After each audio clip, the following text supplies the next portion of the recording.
Samoae, o maia tātou atu rongi, si o tātou tāmu.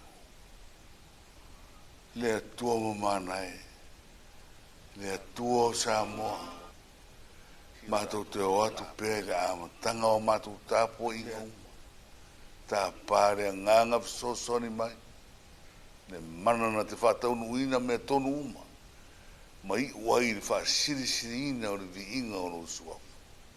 O Yesu ke risu wārai na mātou te tāru. Amen. Tātou pese o sauni. Yesu e o te fi o foi o na utaula ngaya te o e o na utaula ma fa fetai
te whaitauina ni nai whai upu.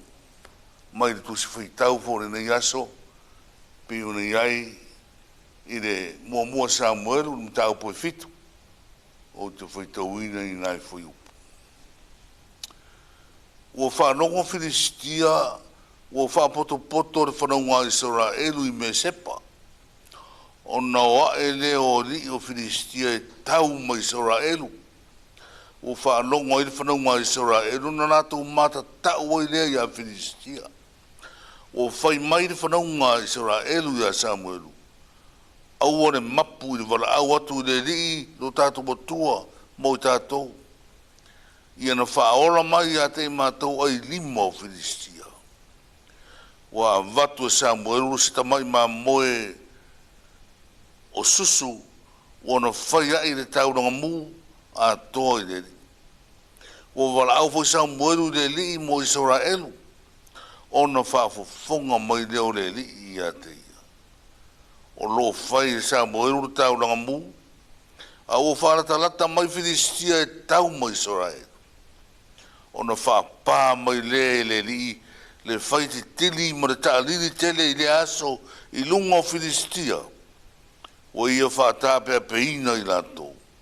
O whaasia fo i lato i luma o Israel. O atu tangata o Israelu mai me sepa o turi loa a Filistia. Ma fasi a te i lato o i lalo ifo o pe toka. Ona avele Samuelu le tasi maa wana tua i le vao me sepa ma sena mo ia whai ngoai o Epenesa o whapeane ia o whesoso ni mai le li ia i tatou o mai la sone.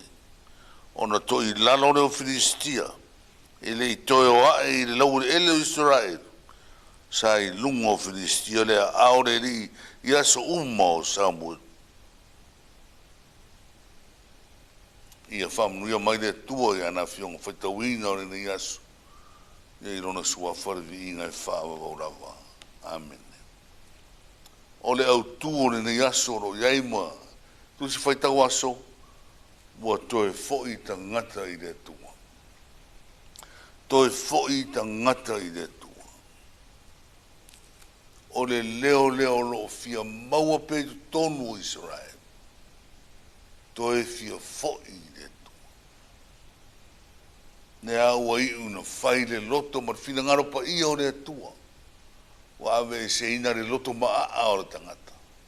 Ina ua ma a asa. Le pai mai o le fili. Ua lo loto tinga. Ma ua mau lunga foi. Le saua. Ma le fefe. O le langona i o tangata Israel. Tapa lo i le tua. Ia o toi tapa foi la o le a i le tua. Leanga ua latu i lore lei. Ua tele va venga ma mea mana. O whaava ai o latu mata i le tua. A o le whai are loto ma a mare loto fia tangata o le tangata Israel. Ai mai se taura mua i le profeta. O le whatu atu rai mai i ona tofi wha profeta.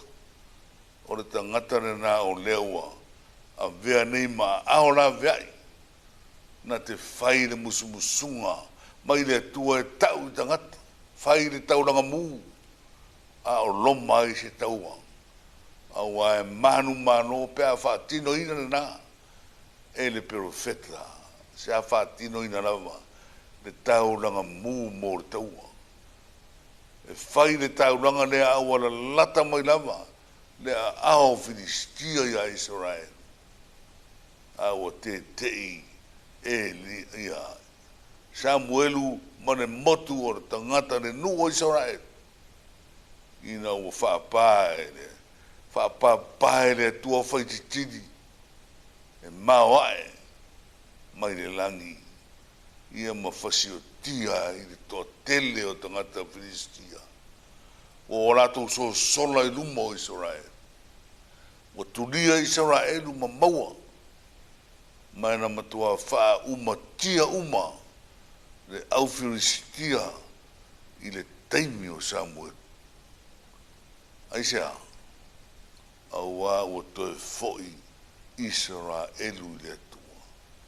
O le nganga le nama le au tū le nao le ni asu. O le toe foi, o le toe au mai. Toe whafangu mai le nao le atua. Mai lona toa saa. Te i toe fau le to i laro popo Israel. O le toe foi mai, o le nuu i le tua. O le whafangu le nao le manu e whaavavau. O nātu wawa ai. O nāo se whaititini, ngā ruenga mamana, le ai se mea tau o tasi. Ai wha umatia ai tangata. Wha vai vai ai, lima, sa wao Filistia. Ai wha sia i lima, marolosi o wha marolosia i le tua. o lona nu o Israel. I oe sa moa e, tātou toe fo'i i le tua. Tātou toe mafau fau i le tua. So ia tātou te mafau fau i o tātou lava tangata, i o tātou lava ainga. So ia tātou te whai tu au, so ia tātou te whai longa tangata, a ia tātou o mai o le nuu e tasi. Toe fo'i o le nuu e tasi i le tua. Tasi lo tātou o tua e whawai e Samoa. Na te au maia le manu malo. Na i fili e se o rau tau mo whai e le petia si nei tamai Samoa. Samoa sa o loto na au mai. Tātou te ola ma soi fua. Tumu i manuia o le tua. Ai matua tumu i le ino sia. Pea tātou whai o tātou na manoto. Samoa e tātou o ma le atua. Ile nei foi vaenga o le tausanga. Amen. Tātou taro. Pafutei tele le atua ro mātou tama. O lo e utu ina pea le atua o mātou sa. Ile suau o manongi. Mai se upu le lei mai au fionga mo mana. Tā pasaina ai matau tai ai o mātou roto. Pui ai o mātou roto mai mea leanga. Ale fili marki a pono. Ai a whaola ora. Ma tutu i a mumusa e sae. Le mālosi lilo whale nganga i o mātou tangata. Mai se o lau whanua o Samoa. I a toe lau si usi ai le tua le nganga o le ora tanga mai a te oe. Ea me se ina ai le fili marki a pono. Amnuia Samoa i nei aso. Aso mātou te tāra foi o ro tāria pea. Na mātou whainga maro. Ia iai le lofa o lau fio. Ia o mai whainga maro e tō ai le ami o tonu i Samoa. Tō ai le whiwha mangaroai. Tō ai le lofa ma le whire mu. Le whiaro whaninga e peo nei whire ngaro ai. Whamnuia mai lapa. Ia mā losi fo i le kare sia. I lana te taro se ai, ia nganga o tangata uma. Ina ia fia i le ola tāpuai. Ai le ola e mate ai le tuare ni e tunu i fiti. Ma mangano mai mātou uma te tōtasi. Mangano si o mātou o tunu. Muia fo i le tua au auna nei. Ala tuai le au fora i so situni mano Samoa mātou nui fafu. Ona mātou o lenga, wai o iai whainga tā, e leo mauara toa mani e nei tuas. Mātou iai le whire e mūmana manuia o rau whio. I ona mātou o lenga nei suafo i sure li whao. Tu mau o mātou runga o marawa.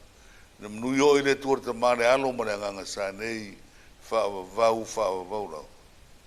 Amen.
Ale te mana wati ale tui pia le ua Luis Fulim Binuta le uta nei le tula ono le vai ngole tai au fatala vatu i le fa fonga male tapo mai o le tatu tinu le ta fo ya le ta duia mo le tai au toa o le asolulu le nei asolona lima nei o le tatu savlinga o ye le vo i tu sanga lua fe Luis Fulim lima Ilona masina lona se fulu bal tasi le ua tatu ye nei le lofa malenga le o le tua ia ua fata ua mai lo tatu ola malo tu se fua mai so le tatu sa folau ia ua fo ia ngā ruenga mai se o faiva hau le nei fo i tu sanga la tu ia a talvatu i le nganga fa alo malo le se fua maua malo fo i le langi mama na ua ilu mo le tua le tātou taulanga sitia pio na iei le tātou taulanga osi ai lau whai ngā luenga le tua e whai mo tātou osi taulanga pio na iei le sunga le whawhingainga o le whai lau tusi o e ka le siso fatasi sunga Reverend Maua Montu ia le sa tāpereina le tātou taulanga le whawhitai i le tua pio na iei le whiawhi anga le tua ilo si fua wauna mauolo malos mauolo mautele wala va ia ngā luenga mai tofinga ua whapenau nga lue ai lau sunga le whawhenga.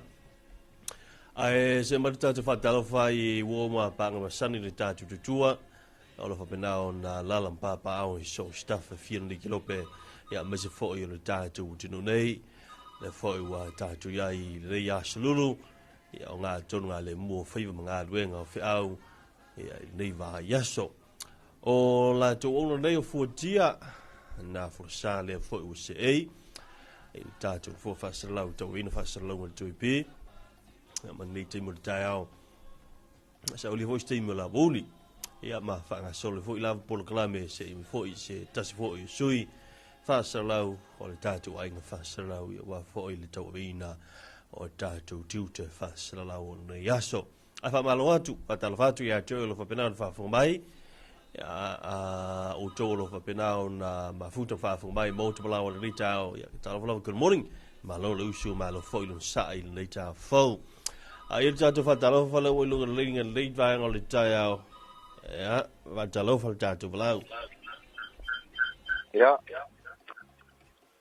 fongo fa pipi il fa karo fa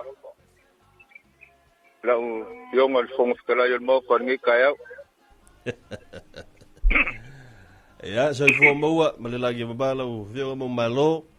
Ya, li ia le ngi kaya. Ele fa ki le nganga fa kai lo kako. Au nga. Kako ko ma fa le nganga fa pe nganga mo lia na pala ko malo ngi kaya. Ele fo i wo ko ngi ur kako. Wa kwa oi mo kako ka pa usi le lang. Ya wa fo ki ke mo fa iba. Pape ngaonga ala fai mai pa ia mari mamalu si o kako wa kungu kupu mai te au le malo pari mia mari kapenge ya Michel fam singosit pa lungo makanga luenga ya pakalo fa ko kamam ki nga ma ku si o kako wa kungu le fa ki ke fo le nga ngol fa kai ya wanga ko kofi le kuwa kongo shoma ko afionga ngi ya ile nga ka foyo o alo mafanga pa penga ngo usua ya ku se au manga luenga ile nga ka foyo leo wa onga se nga ye foyo alo mafanga usuenga o al sa dingo poko salalau ya wa foyo manguyongu ma fiang ya mai se e kalesia ya gi ya le ngi kaya pakalo fa ku kia pa ia foi mamalu o lo wa fianga ya pakao kola va le sala wa le ya se va vele se poco nga ke popo pe ko es mai va we o le fa va pakalo fa ku shoma ko ngungi ngo fa fa pe ngai ya ele nga ka foi le ia lava leo wala ingo mawa la ingo sakwala la inga kaulangi la inga whalangira kama le iku mo ngafo ya ai pola pui le ingo whare kolum koi whare wakalo whaku ngai o uso a kama paila unga mkula whare lo whapenga lava whafongfonga mai ile aso mo lo ko soi fu monguia ya ile file mo le wange ye se ma fa la be au ma kui mal mangau e wa kiu ki mo faiwa ya ka ko pa anga ma sangi lava te mo kui puleongo ya ile nga ka vo ile mo ku nge ku mo ngai ko ingo lo o sua ya mal kama kiki nga wa me mari si uso ya ma ya kongo nga fo iwa waku ifo il pol ku ko inga wa ko so se kula fai pa ya nga waku il pol ku le longa se me kaka so lo ya le kama so ya ale nga ka fo ile la inga sangu ngu maku ngu la ki ya me se nga yo ka kopa anga umalawa kikia ngai kamama lo maku lo fa penga nga mafuka mai o so fo mo ku fa ping ya mori ako lo fanga mo ko ngi ka ya ya da ho se kai mi ola fa penga au fanga poko le au wa ya wa yo ka ko ofisa mamalu ya ile angale yo le kuwa ya ile file mu mo lo ko fa mo lo ko mai ya wa le fongo ingo sio ka ko ku ile ma fa yo fanga lo inga le fa ka lo fo ile au wa pasi yo au wa tax ya wa fo ile se avea ingo pa ia malu sio ka ko ku ile piko ya aya yer kanga ka le se pase se ya a momoli ya kur fa kai mal fa mangu ya vi iri ya awol fa so ol me ngar ku ko limo la pasi por el tax ya ai pi eu ho ngale ari ke kia ela ngonga ho el pasi ya male ave tax le coupe a walten in kanga ka e ngor ka ba ya ol fa kalo fa nga ngi ka ya ko ngoi e se kai mi fo mai ya e ka ko ke felo ai ngai so ma ko fi anga e wa fo se wa si singa ma wa fo ngi mo ku nga afo la fa pe nga ka ko so ya ol a kali ya ko e wa fo ile fa malanga mai yang lele ku luanga mai mal ko ingo ku mo ko ya sale ula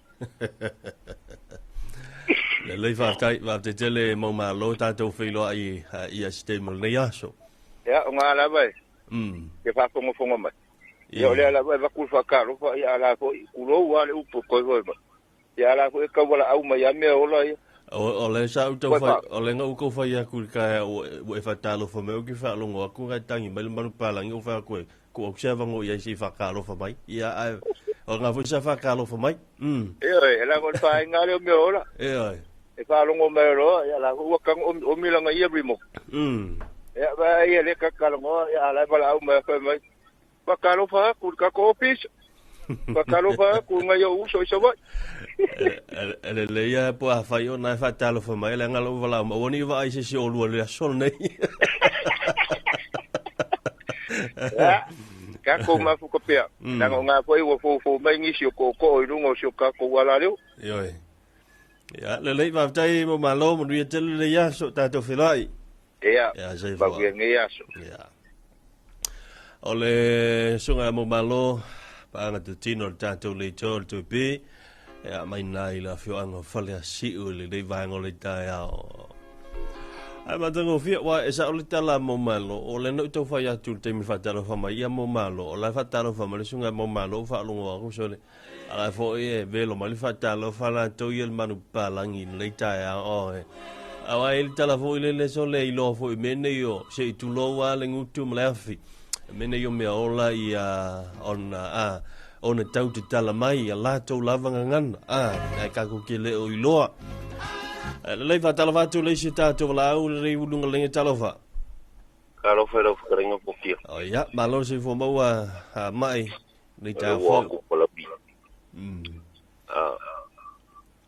ya le wharongo ko ngai kangi male mang o ngol lua mangunga la ka ye lua sua yo wala kira o lua ngi ya ya fa kai more o por fo i sunga ya maunga ya va nge penga ko pa karo fa sa mo na lue mai se o ki como ko se yo ngai fa ngau ya ida ngai le yo le ri ya va penga fa karo fa fo ngai ka ko paanga penga mo malo mo ko ya penga ko la fionga ya karo fo ya ngongu mongongu ya va penga fo tire kuira va penga fo ya de suma va penga ngai ya pali ang lele di ngai ya so ya ngai so ma ko mo ya lua ya eviria kore chipaka mo oi son ya le chipaka mo ki wa fo isinga la ko ru mga imangwi e de ke chipa o bon paso le ai para ai ya mo malo si pasa ya karo ko si o pele ngi lo polo ya mo ngi fe o mga lu ngala fe nga yai aku mo mo ka ko ya lo ka ko ya me cho si ni ka ya ko mai ngai ve ke ya ko po ing mo sa ya lo fo mo lo fo kwang ya fa pe ki spa ya mo wi mo matafi lo que era curvación y pia spa ba nei ko su en kenyo o ku ya era fa after mai ya ngale ho le tu e fai bon riaso ya se vo ko ngaro sa fola un pa mo ngire ko ya se vo ale vitalinga mai nai le fionga vai loi pololi ele motel i sala fai tibela watel tu pi le watel luas fu motel bi tu ta le al fito ma tengo fira rita le ya so fo le lo fu belang le tu le u tanto o le mai le onga tolu le vai ya solo fanga solo ia taulanga fai nga me le kalisia me tisi a o va pena fo yo ni tapena fai nga taulanga tele e fai ngo ina le taulanga Samoa le kalisia e fakasa po fa tonga Cristiano Samoa ia le reila fo masina la toia manu ia fai nga taulanga a fai o la vala taulanga o maua vi ia le li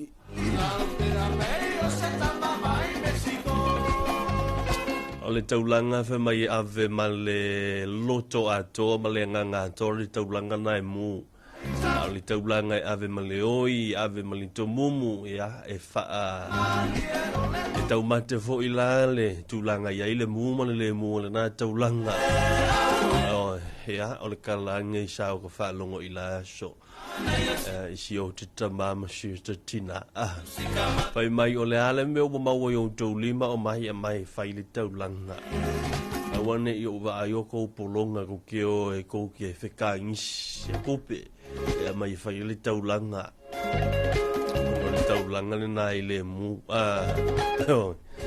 pe lima sfusene tala sa ume maua ya te oe ile nganga mama le loto mama na avelina tala ai afai e avele tala no lo ma fa pe mai mauli te mi avele se la tala wala vale tala o le maunga fo ila le te ele mu wala tala na na avele tala ma le nganga ala yo na ave na osina vaenga ona itele o malia yai yo a fai avel tala ona wana ona paua le faso e mawala tala fai atu ya jo e nei tai au pa malaysia mo oi ole makua sa ma te tala mai fai to ole langi fa manu yanga ala fai na fai tanga mo tatou fa na wa onga a fai ona sa ye se tala sa fa putu mai a se tala o lunch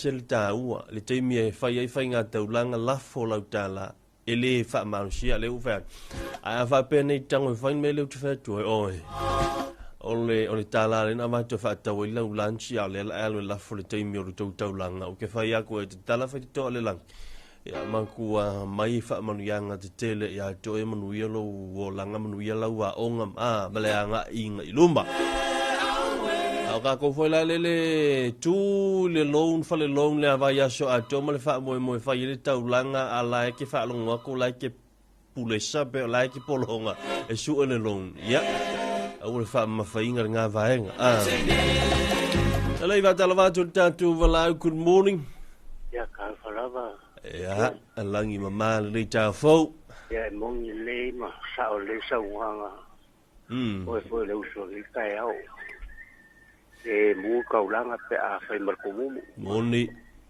ya mo le ku fa kai le upu fora ni kai au ngai no makaufia kai ala o ka ko wa ka ko le fa ka si male ko ka kile mo le mangu malo a ko kia moni lava ko nga ma ka ko le ko ya so uma ka ko ora a me se le inga mai ya ai fo ku il por ku ya ala ntam no mai chola wa uma ya por ku ya nga fia la fa pelo spa la fa spa ya nga mo ya ko kai nga mo ya spa ya mo le ko ya lo fa nga ya manguela o que o que ni cael te tele manu foi de yaso mangal wenga para wa pure ya kausili li ai na ngi vai pas alo fa ya le tausili fa tai pa futumai ya manu ya se voa Allora, già volevo dire tu per le otte lo sfumare i minuti a sfumare i minuti a tale o le giula fitu le fu vango le taya fa solo per tanto programma fa solo le taya lungo tu tu nanga le tu e pili si fongo sa mo le ngata o le tatu wala leo le tasi tesi le tasi lu tesi ma le tasi o fitu tesi ma fa o le tanto le tio a mo li ma fa o fai fu ona e mai mo mai lungo le tanto Facebook page le radio 2EP and TV9 va bene fu lungo le tanto YouTube il fa ngoanga le kaunga le si ko linga le YouTube o le YouTube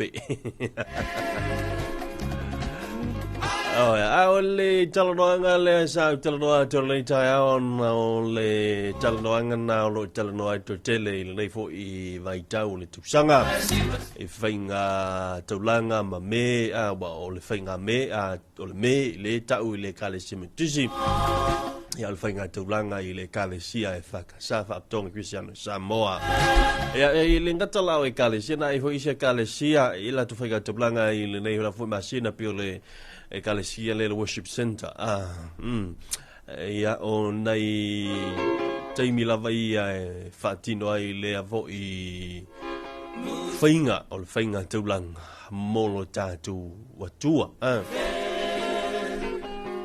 mana ia te lele o mawai atu nei whamtalanga fo ai o se tasi fo I o boma mai la vai lungo pengo whamtalanga le Facebook o nei ana tala fo I lele mana o meo tala maalia fo I lele o whapea o le me fo le whatau le mo le whainga taulanga pe sa fo I le se komu mo fo le life maalia a vai atu la o commenta nei ia si ona tua mana ia o tele ia mana ia I si mea a o mana ia upu e moni lava o lai jo o lai e a fo I le tala sua le nei fo I le o mea lava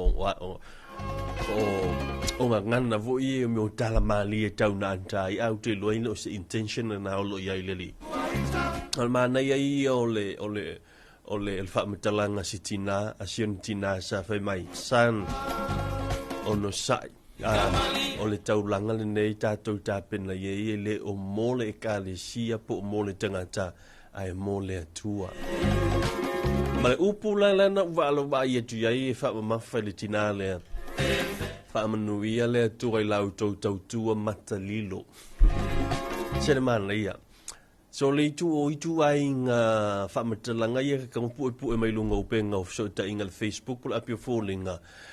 Foi lele fa malo sia ai foi loka ia ki loka ia mafufau imi i tulaga foi lele o loka ia anga inga i le no manai atal vatu i le sunga ia Lipovaonga mai se sala tu office mamalu le Askomoto ia o tau nei vo ia mafuta mai le tato Askomoto sala falavalu atal vatu i lo sunga lipa mai se fo te fene wanita ia ala i sama tu team le ngata na le tato falalo fa toanga i nai vai tele sala longa sunga ia creek ia mai se ia lo so ia sokem la tu vaenga atal vatu good morning aule tulanga lana e pe ona yai le vai tau la to ia o le tusanga o tatu yai aule to sulu minuto tonu tale o le tula fitu tatu se atu ia tatu tala o le tau tabrina le vai ngol fisher vai tau i le peninsula i mulino e pe foi ona yai le dei tai ao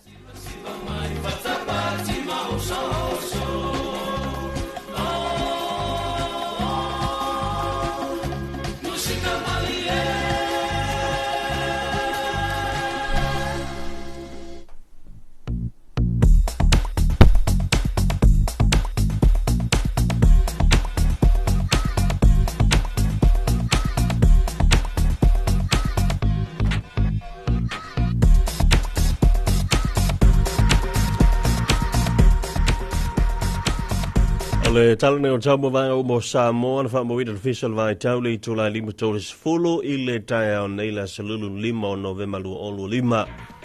O wiko le tau au su savila le mai tan lau o lo a ufiti ai Samoa e au maia mai au maia au mana timu pu e a fiei la tunu ini so teimi. Au fautuanga malapata inga fe mai ele o yeise fautuanga malapata inga o wha manusia i laufanua umo Samoa.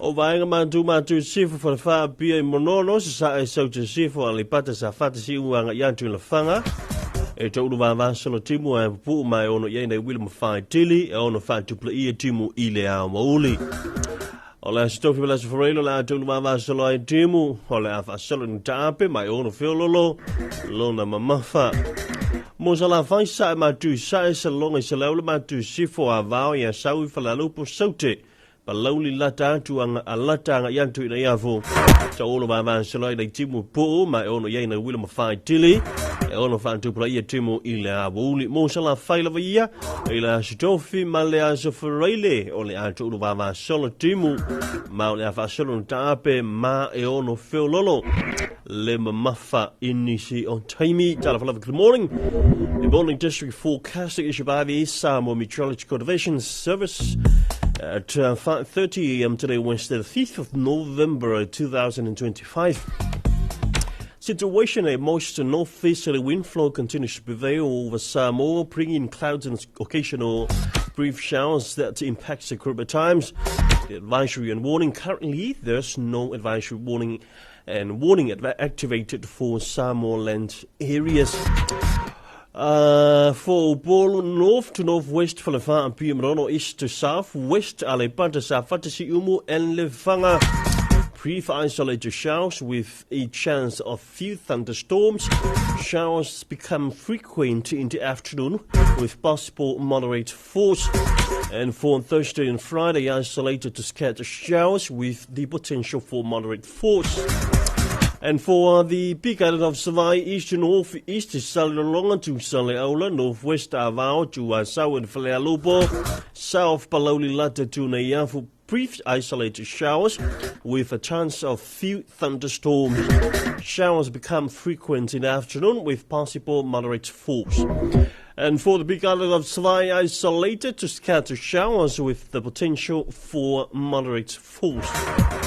So the next weather update will be issued at 11:30 a.m. this morning. Ole talo le tau mo le ngata fale o Samoa fa mawina official vai tau lima toles full town ai la salulu limo November si au li va luang ole po ole a salulu le po le ananei a we go le tau o su o civil vai to lau civil mai matu sai o loa a fiai o nga sami o Samoa a ngata fale mo nga sami matu Mole soa la savili vai to lau savili mai matu sai o malosi e sfuru lima le lua sfuru kilomita le tu la o galu mauma tasi le lima le lua mita le mau lunga O ngā te whale mo ngā sami I saute o ala savili o le vai ton lau savili mai mātu sae o le malosi e 15 kilomita le tu la o ngaru mau ma tasi ma lima I le lua mita lona mau longa mō tai au astofilea o le mata o polo savili mai sae 15 kilomita le tu la tasi ma lima I le lua mita le mau longa o le vainga lautele mo ngā te whale o ngā sami I saute mata o polo savili mai sae 15 kilomita le tu la ai tasi ma lima le lua mita le mau lunga. The morning marine forecast valid until midnight Wednesday November. Situation in most northeasterly wind flow dominates over Samoa marine waters, and there is no valid advisory or warning valid for all marine waters of Samoa. Northern marine waters wind directions for today northeasterly in 15 to 25 kilometers per hour. That's the wind velocity, and 1.5 to 2 meters for waves and swells. The wind directions for the southern marine waters from north to easterly, and the wind velocity 15 to 20 kilometers per hour, 1.5 to 2 meters the waves and swells. And for tomorrow Thursday, north to easterly, 15 to 25 kilometers per hour. That's wind velocity, and 1.5 to 2 meters high for the northern marine waters. And tomorrow for the southern marine waters, northeasterly, 15 to 25 kilometers per hour. The wind velocity, at 1.5 to 2 meters height. The tide predictions for Samoa for today, the Wednesday the 5th of November, issued on the Wednesday, today 5:30 a.m. by the summit. Time,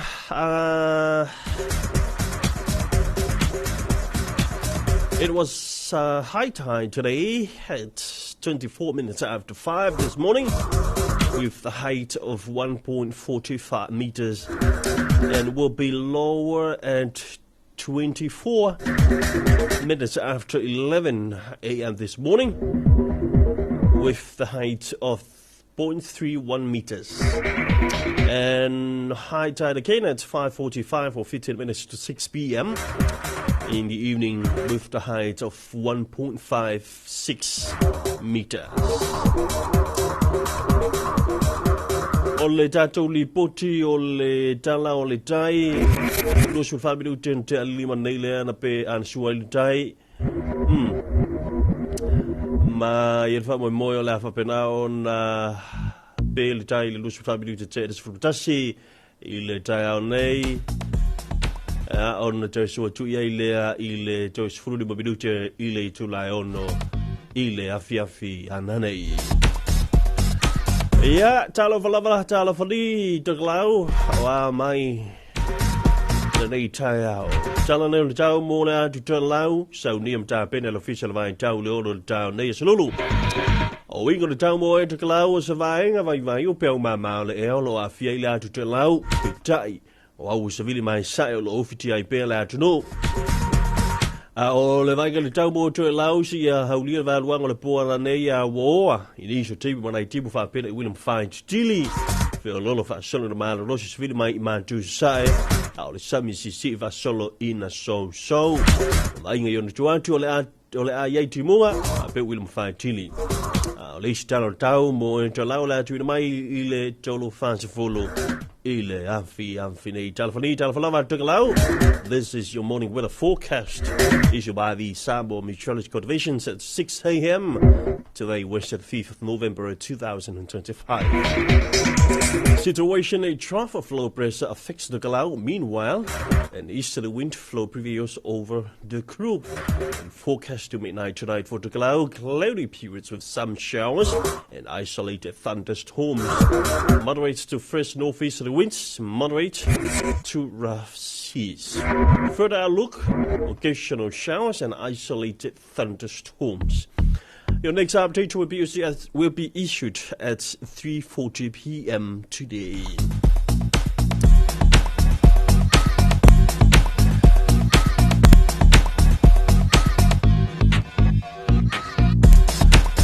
Ole Tatu Tau. That's your weather forecast this morning. Thank you so much to the to our SNU team for providing our daily updates for the weather forecast. So now the public are aware of the weather forecast for today. Just stay warm.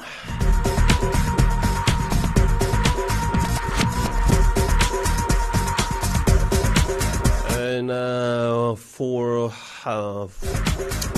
everyone who just touched down in our beautiful islands, just to wear a proper gloves.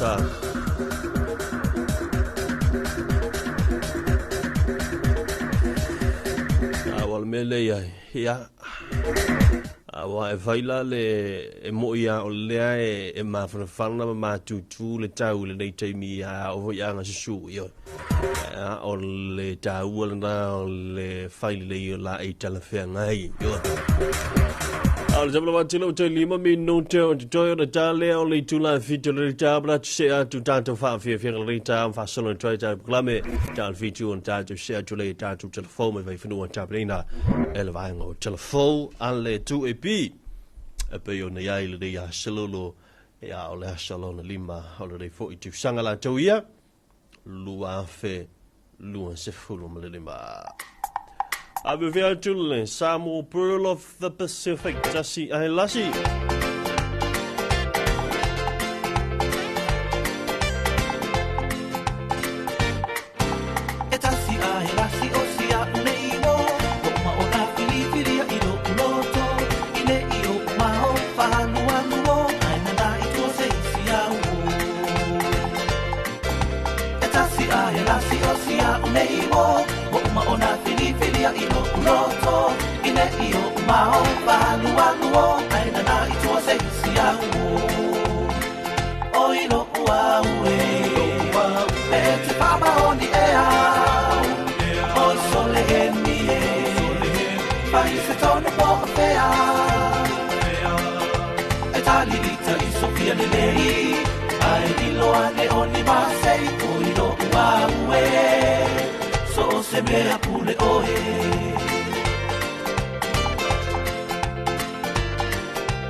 Mama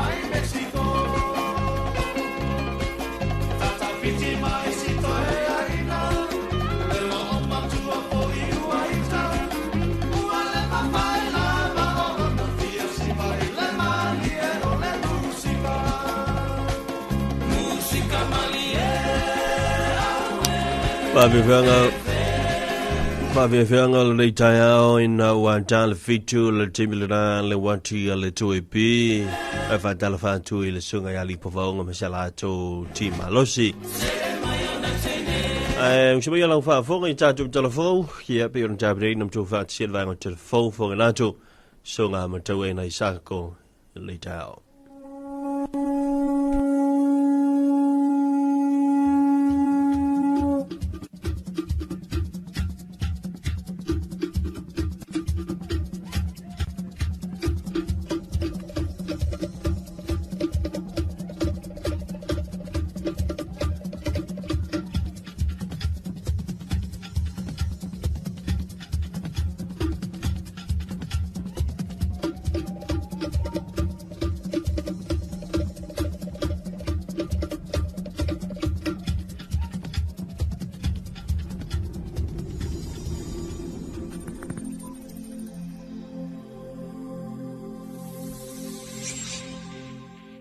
Tala falava o tala fau mai vai whanua.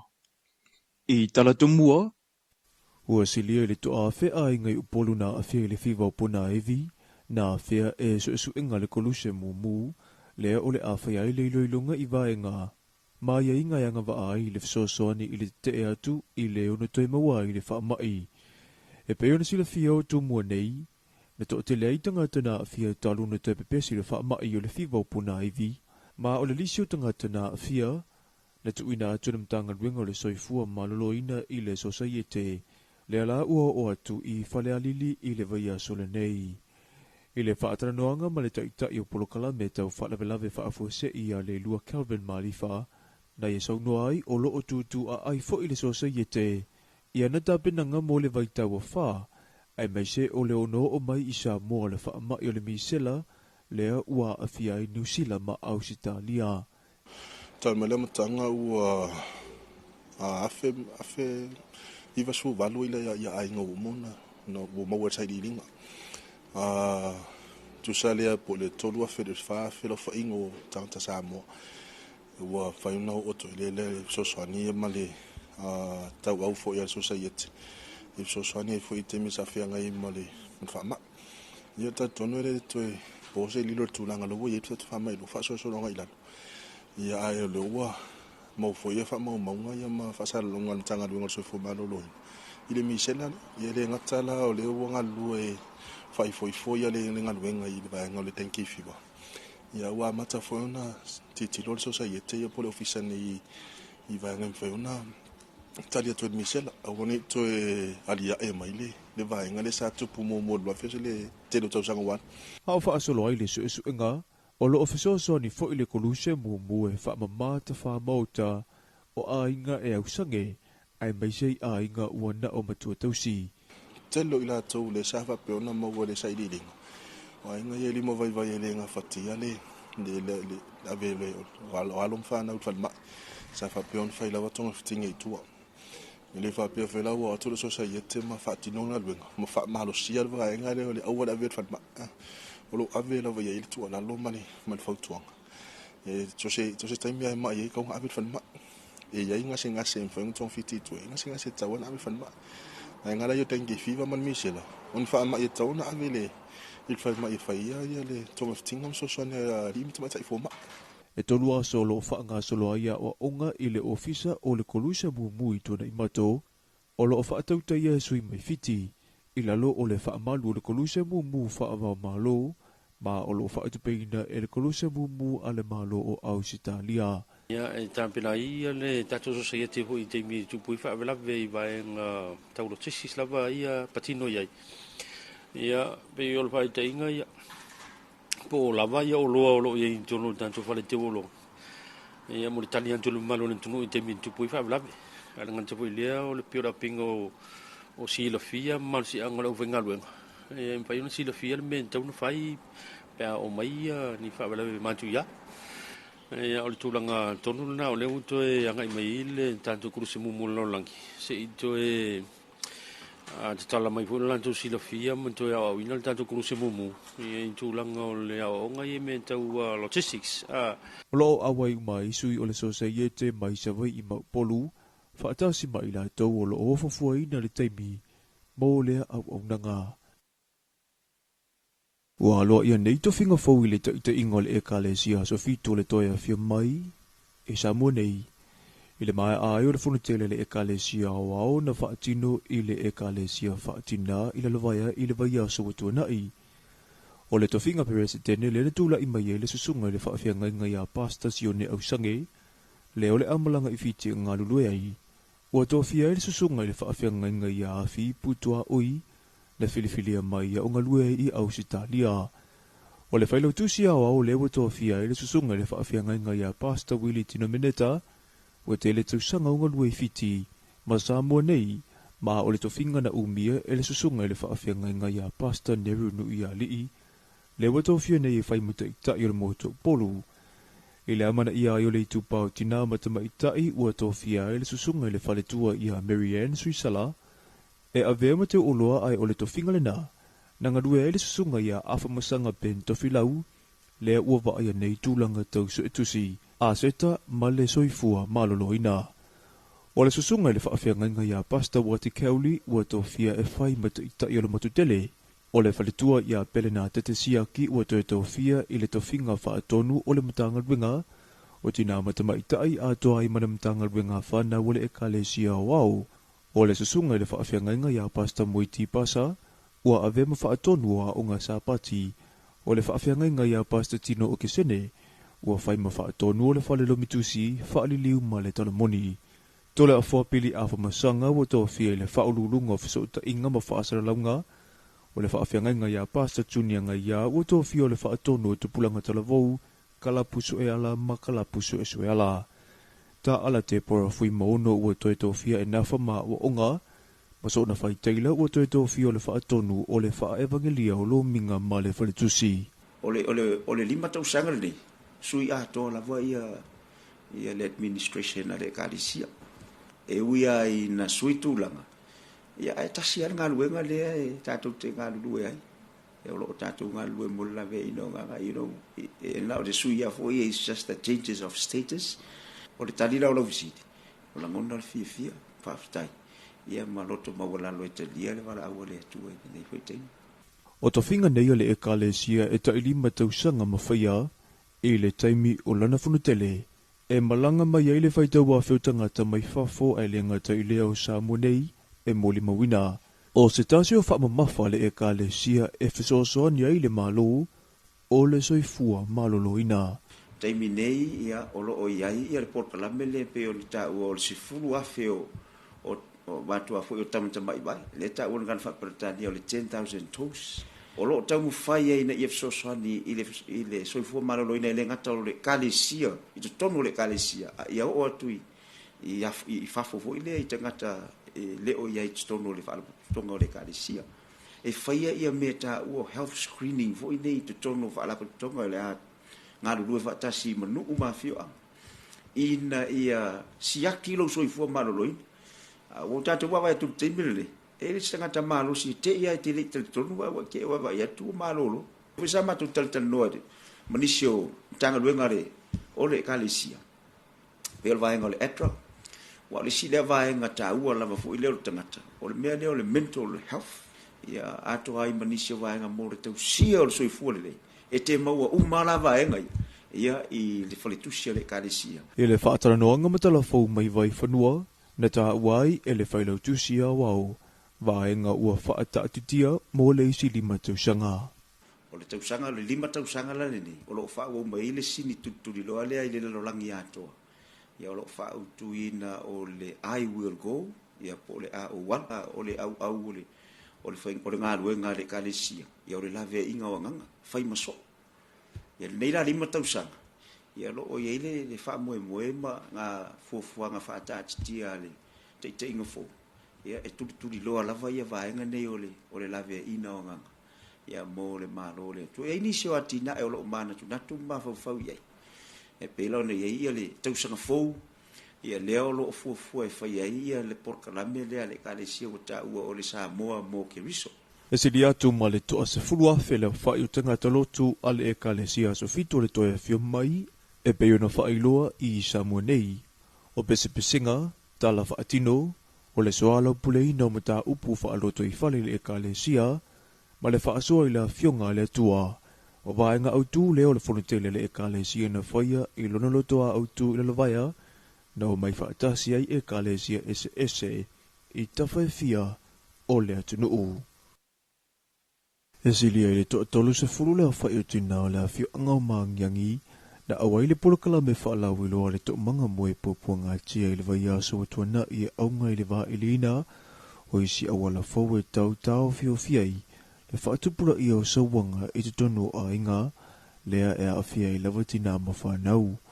E le pepa o whaamatalanga mai le mtanga luenga, na ta ua ai o le whaama I tere nei, na ave ai le whaama mafa, I le soifua malolo ina le mawhau e una ia lea e se whaataranoanga malamala mai le vā o le tama ma le tina, te whaasoa I whaafita uli, e unua ma le tau ave pitu tasi, e mai le avenga ma le ai ni tinga, e o I le tasi o matua. Holo o whaatu peina e le polo keti mai kanata, le whaamue moele nei na iesi itia le tamai o tina o lo o le polo kalame, o le no futane, a le whaala putunga. I le tu tau soifua malolo ina la vale mawhau e te e na isawanga, na mua I taranoa ina le tā ua le va ai le leo le soifua malolo ina I la litino, e pei o le whaia o tonga la au ina ma tonga la au whaisua, e una ia ai le soifua manuia.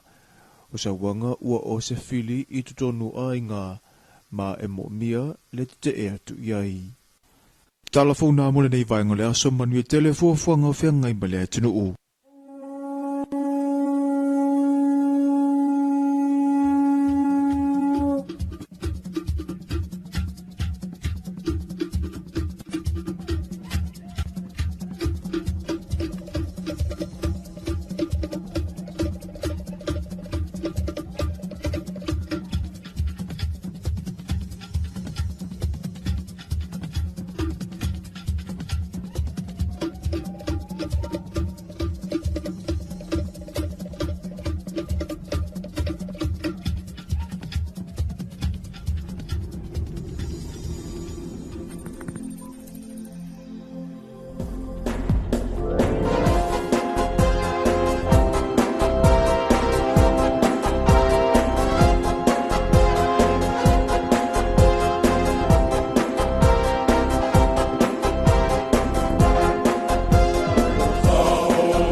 ole whaapewhanga mai le o bese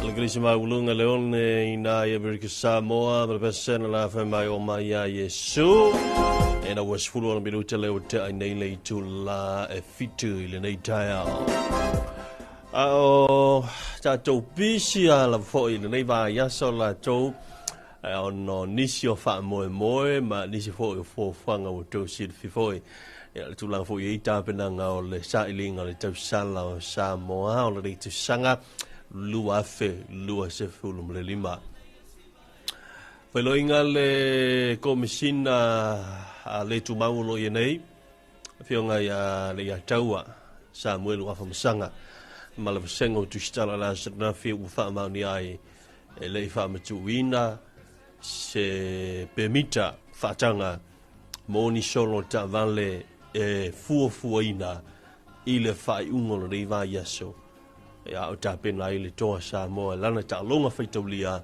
ma le au le kiwi New Zealand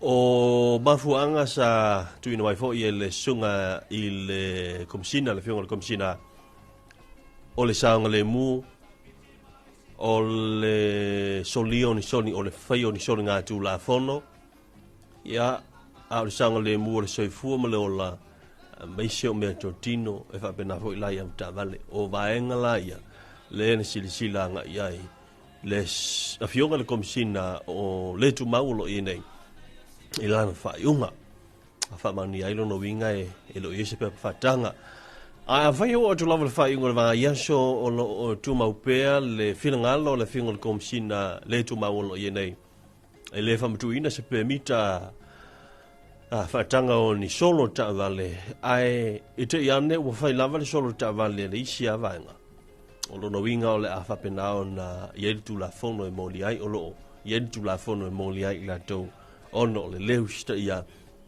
o tulanga o a inga le ua whai loa ia ona i tuia ia le ua sirisila i le matanga luengo le lolo na fionga komsina le tu maolo i nei ia e avai wo ia ole ise se tatu parade ia la se isi me avai a tatu tapo fai se isi fainga e loa sanga le mu mana ia ole o foto ga pole suggestions le sa mai le fingo komsina le tu maulo e nei lo ia tatu malai ho ia ma sai no fai e mo tu ngata vale pio tro mato mo swa de tinga io nisio tatu paka o inai lai ma fai ona atono me fai ona fai se fainga na ia e fali se i le lango i si fo i tu a le tu langa lava ia i lungo o le maltele le malo o lo ia i lava ia tu la fono lo lima tai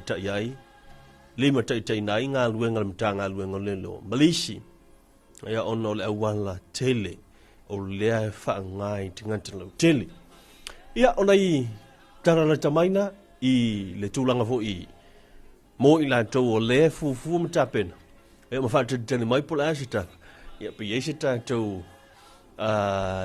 parade i le wha ingo nei vai aso au te lo langa o nei la woli le wha moe mate anga ia toi marasunga ia sela ulai nai o le whitalinga sela ulai nai ia mau malo le alae mati tau o si whain matu tonu wha sono finangalo a faisina matu parade fo ili le sami fai le sami singa mako parade ia ai te tauna vala ulia le au ta oto se la fai lua nonu ma la to ba io mai si o matu ta oto fatasi ia ma fai le mako parade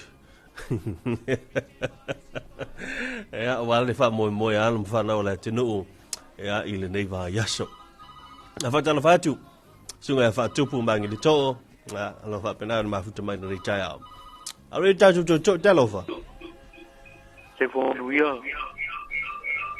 le kutengo dayao va ma lo le se fo mo le ta fo se lo pambale ngale yo le liu am te no po chiu te mga ruenga le dayao fo le lo po le tu e ma so pa ponga ngal mal ke lo ta to lu sa mo le mata pa fio ke lo pe ai wo bala what ia ke wolangon haru ta fia pa pe tai le acting commissioner police acting commissioner e ono le nei fo ia a fa to fa la i a wongi e vengi pe mi ka ko fa ia nga me operate ono ma fuanga le la batu le avano ai mo fo kanga kama abuse the opportunity ai nga fa o nga le ia avano na batu mo taruai pai fa le solo mo le mu pa ngia fu o matanga va ia le tulu o ka se mana ia sole uma ka ape e ale menga ia sole wa pala ia male malo vale mai si painga sole el tula pon e ale ma fuanga foi la na wa se to fa el mtanga ruan ka kia ia ia a wongi ko fa mtu ina ni pe mi ke fa ia nei me e pa wa me ia pe ina isa lo pa se swinga ia o e ala inga ia rumo la to fale ia po ele la to video ia ma fangia ngia fua le atulu ia ma ave ia le message fa malusia le au ko ilunga maua mai el to samo ia ole me pito sili le na tau ia te fa pita ia wel komsin awa ngai ko fa ma ko wongi le senge pa ni parek au lumanai le ka longa pa ngai ba ia ta to ta po ile le o ta to ta po ile le o mai se le alo pai vo tama fa na wo le atu ele ai ia se sa mo ele fa me melo ya na ula kapi le toa ma le manu sa mo e o le tu sa mo a o le tu langa na ya ta to ta po i o ta po ya fe po moni ai wo fo ya o le ta to tu ia sa wa pe ya po le sa le te no ta longa ya pe o le bala wa tu le tenga te o le uso tai no ga ia le aftai manu tele le ya sono ka ta to fe lo ai tele manu ya po le ya so ia sei fo ia te fo ya ia palau mai se tasio tamali fasa lau sungai ai noka ki soma ia manai foi le manatu sunga foi ai noka ni tai au ia ai fatal fatula le sita tu valau Kalau perempuan, lau fiunga vai. Ia, langi mama. Ongong ni payo. Oh, malon se fu tio te mam tua. Ia, orang yang nak fanga ika ko panga masa ni paya. Pa kai ai ni pai loku ni paya o se manga ya ngangol. Sa vali ni kaya. Ia, ka ko ki mo vai le ngangol. Ole di ka ko ki mo paya yung pulanga a.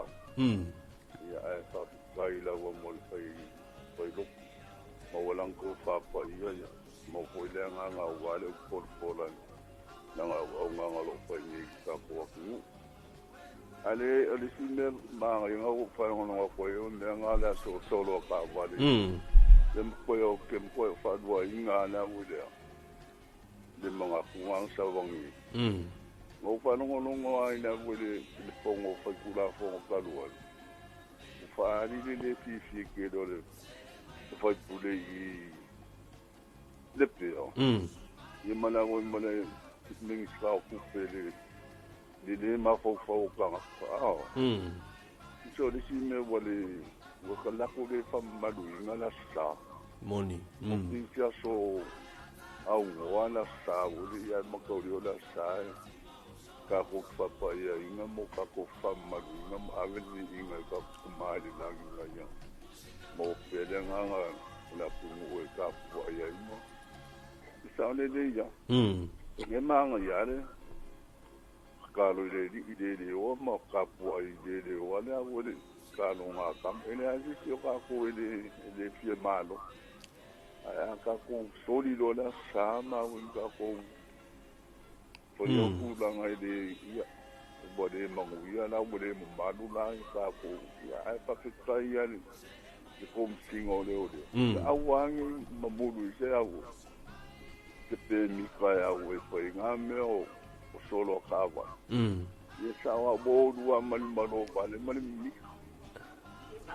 mal de ma fo wa la sa fa se kaya mo la vangoa lo porque le cual ko ofisa pe ska foi o ko ye lo ofisa ya lo que le ko ofisa tai mas eu ka ko pa masan ya manguyan ya so va ai man ngal venga tai nonu ya ang le foi le tu ai fuanga mfai valia so Ya pa kai la mo le mo. ya se fo Música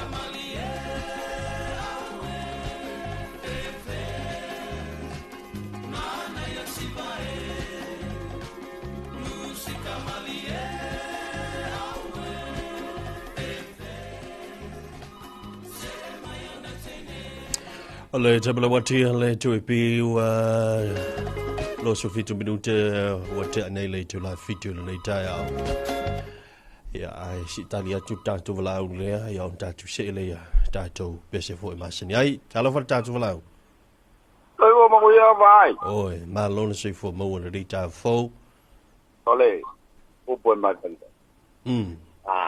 palau wa kong kai kala kai kong lau ka ya pakalo mo mua ya ngoka pasal lau ngala to ka bayak ngalo lau krai ya pola wo fiong foi ye ka ya pong ban par ku am lai ngari ya pakalo vai le yang ngong nga mai pai ya krai nga yang ngong lang ora pa makai men nga Wah, ngong la dia. Iya. Ngong sawa. Ngong sawa la oh ya. Ini makai mele mo ngong ban au. Wah. Ya le lai. Pamalo dia mo. Pamalo koi le pre mo. Kaya mo ay so yai. Ale.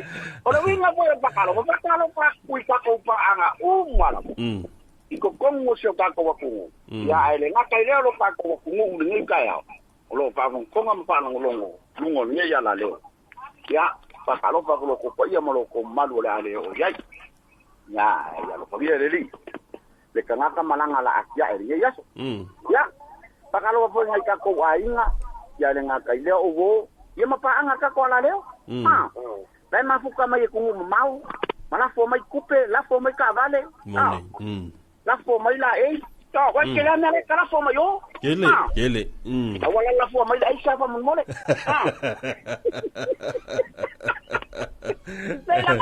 Pero no ngala pa sa yo. Ya, lo ko fa ngo ko mo ke le ngai, ke baie. Ya, o de ngala ko ya. Le ka ko mo fa ka si de fia, mali si al sang. Ya. Mo lo le. Ya pe yo ka u pulewa, ara ngo ko ye ma ko ngai kamari. Pong ya ma sa na hu. Ola sa ye li ka mo fa ye se me fa penga. Ahora es con ahí la pefa pea o ya se ve famo muere o nunca ngalwen le ya kula ya tu le ala nunca ngalwen le kom singa male la kom ka ngalwen o le ala sa ngole kula ai kula ngai manga ya tu ko ko nga so ka ko wa ko kamari ko yo ku mai ya ngala sa noni ka wa i makabaka ngofo ko ngoro mo ko mo lao ya manguia awole so fo ko ngor fale mai o nga fo saule le ora fa inga ko ile sa inga nga ya kwasa wa pe me nga le ku pule e fa yo ngora wala sorry ako ko ngura mo ka malawa ya e pe fa ai ke ya ka fe inga no ma ko fale wa ka pia awa maloa ka wa aka ngu ai aka ma so no ma se va ye ko man ya ye fa pe ko ame no ai go ala sal mere fa ye nei kawan amele pui ko yo si ai ngala kala kai pare fa pe ngai moni ya e la ko fe ye ya kwale ka ti anga ye ko mo ko mana ora ka ti ala la ko ya ni na me ka mare ke ya ka mo ngai fe ko awale se va ka vale ngai ya sa ya wa ka ni ngai la yo i che wa ni ba ele la ko la sheni wa ngai la ngala wa fe la ko fa ye ka waila ya ngo ko wo fo la sa fa nga me kai o ngai sa waila ka so ngai kamari ngai fe pule fo i pe nga ka o mai fo ye ko o ma vaya sa o fa ya si le ma ko fa ya ka ko wa si ku le va fa roi ma le am fa ye le vang ngo fo sa mo o ku la nga ka ngai ya ao sio nga nga anga ye tere ya mga ko yo ngai ko o ma vaya ka ti ala sa ha fa pe wa yise ti ngalo Kung singa malala kung kangalwenga molas ko nga. Ikaw ko nga wala ko wala kasi o yun ko may fala ka ifo le ko nga kayo la ko ko sa awo nga. Ha. Yo wa mele ko me fa amakarfa umrong. Kor yo wo may fa kasi kamale ko wala kas. Ha. Yo va fela nga fa fio iro ka ko ko. Pero kulangan nga. Malo. Kung kilo ifo yai. Ya. O sa nga. Faftai. Nga. Ya lo pa ngia le lo kiuke. Faftai non. Per kuwa male. Ko fa. Faftai. Ya lo pa ni ya so fa kai mo la mo ba. Le le faftai non mo que foi ngal ben le yaso, sei fua. Ya, kai wa. Ya. Fa wau ia tanto fata lo fa ma fa mrianga wa se fo mas fa na il mai ai o tanto fa fianga ma se foi o tanto telefon tal valu ia o tanto se foi le tanto li poti o marketi ia ile tai nei ia pe on anga i toi le felinga te filpepe ia ile na fa moe ia ole a fa solo tu tanto fa fianga rita o ia tu wantu ile pes mai le sunga ile fa fenga ia silveta kurene.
can say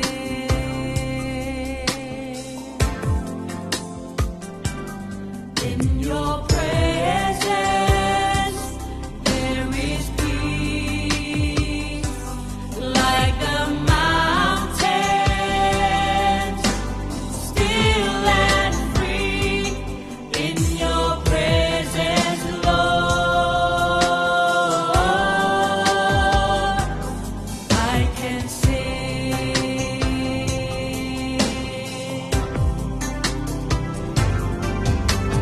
beautiful, you are beautiful, Jesus.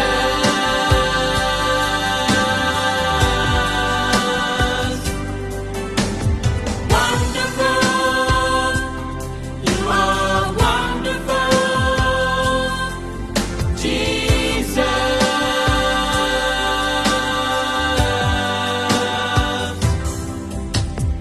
In our midst, you are King.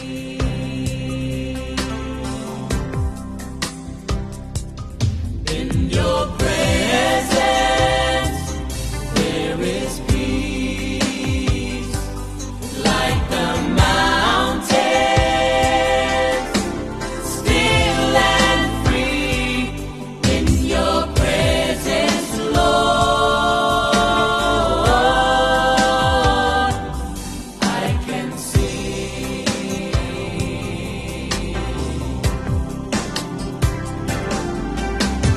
Beautiful, you are beautiful,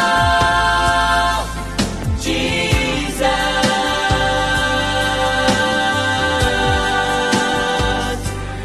Whawhiwhianga musika so I whewhilo I le vaenga le tai ao hea mana ia upo le pese beautiful, you are beautiful, a maui. Ia, ngalo, whatalo whātu te whiripepe, ai mai se fo'i o le whaafonga mai o le tātou atunu ule nei fo'i tai au matango fie, susuru mā nei le la wa piwa a matantau vela mai fo'i le tai au. Ia, malo so I fua manuia le tātou atunu, malo so I fua ta fili, ia manatu ayu I se kumo le mā keki a ngel kei minga e ale whailau whaakau. Oi le ngai ale whaakau I pokia. Ngā waru e whalitatoli poti a maua, a maui. Ia, ai, na fia whailau whātau. Ia, au, alpese vai ngale no cash. No cash. Ol mea ufia whailau whaakau whaasila kuia ia va elema ma lalomani. Se wa u kaule mau kongua ia ukamai e ave mau. Wa kau e sere mene, wa kau whao I ore mā keki so. O vai a kua peo se mea fia le usu I va vea o le mā keki. Wa ore me e sere arpe lewa u whanongonongo atua maui. Pe ore umanga ngā o yas, e va yaso a kua e ore mā keki. Io lai soli. Au fia fia. Ai ole la le lei o ka mai ka inga e usu a kuri ka ea. Tama itai pule. Tama itai pule le mā keki. Pa talo whātu ia utu. Ma lo so I fua utu nei tai au talo whai ia. Whaafitai atu fo I lava I le tamaita I pule o le market. Ia ona ole onu sa ia fo I o le usu pō atu I le tai au e tauto o lua mai mal tātou timi le whainga o tātou li poti. Ale pe falling a mai ta fili o le ua whaapea mai wa a matana tumu atu le au whaatau le tai au pō a. O le feedback ngā la whionga iau tu wasili. O le tūlanga pe ona iai ia pe wa avea tātou li poti. Ia mantu o le whaimel taimi le tai au. Ia wa vave usu atu ale malu le aturu. Ia waila ia wa usu po. Ia tasi nā vaenga tā ua o tātou li poti tai au. Ia tu sa o le wata tai atu aile ma malu o tātou atu nuu. Ina ia vaventau nu atu ni marketi. E o waila le a whionga le tamaita I pule man la tau whainga ruenga. Ia o ana nei wak moni. Wa wane wangkau mai lau whionga whamai awhali maa tau nuu. Ia mantua la o e tawhiri. E awhali lima o makwa I maa malama tau. Luna winga. Ia o le tu ai tātou o atu. Alai vavele o alvaenga lai o market.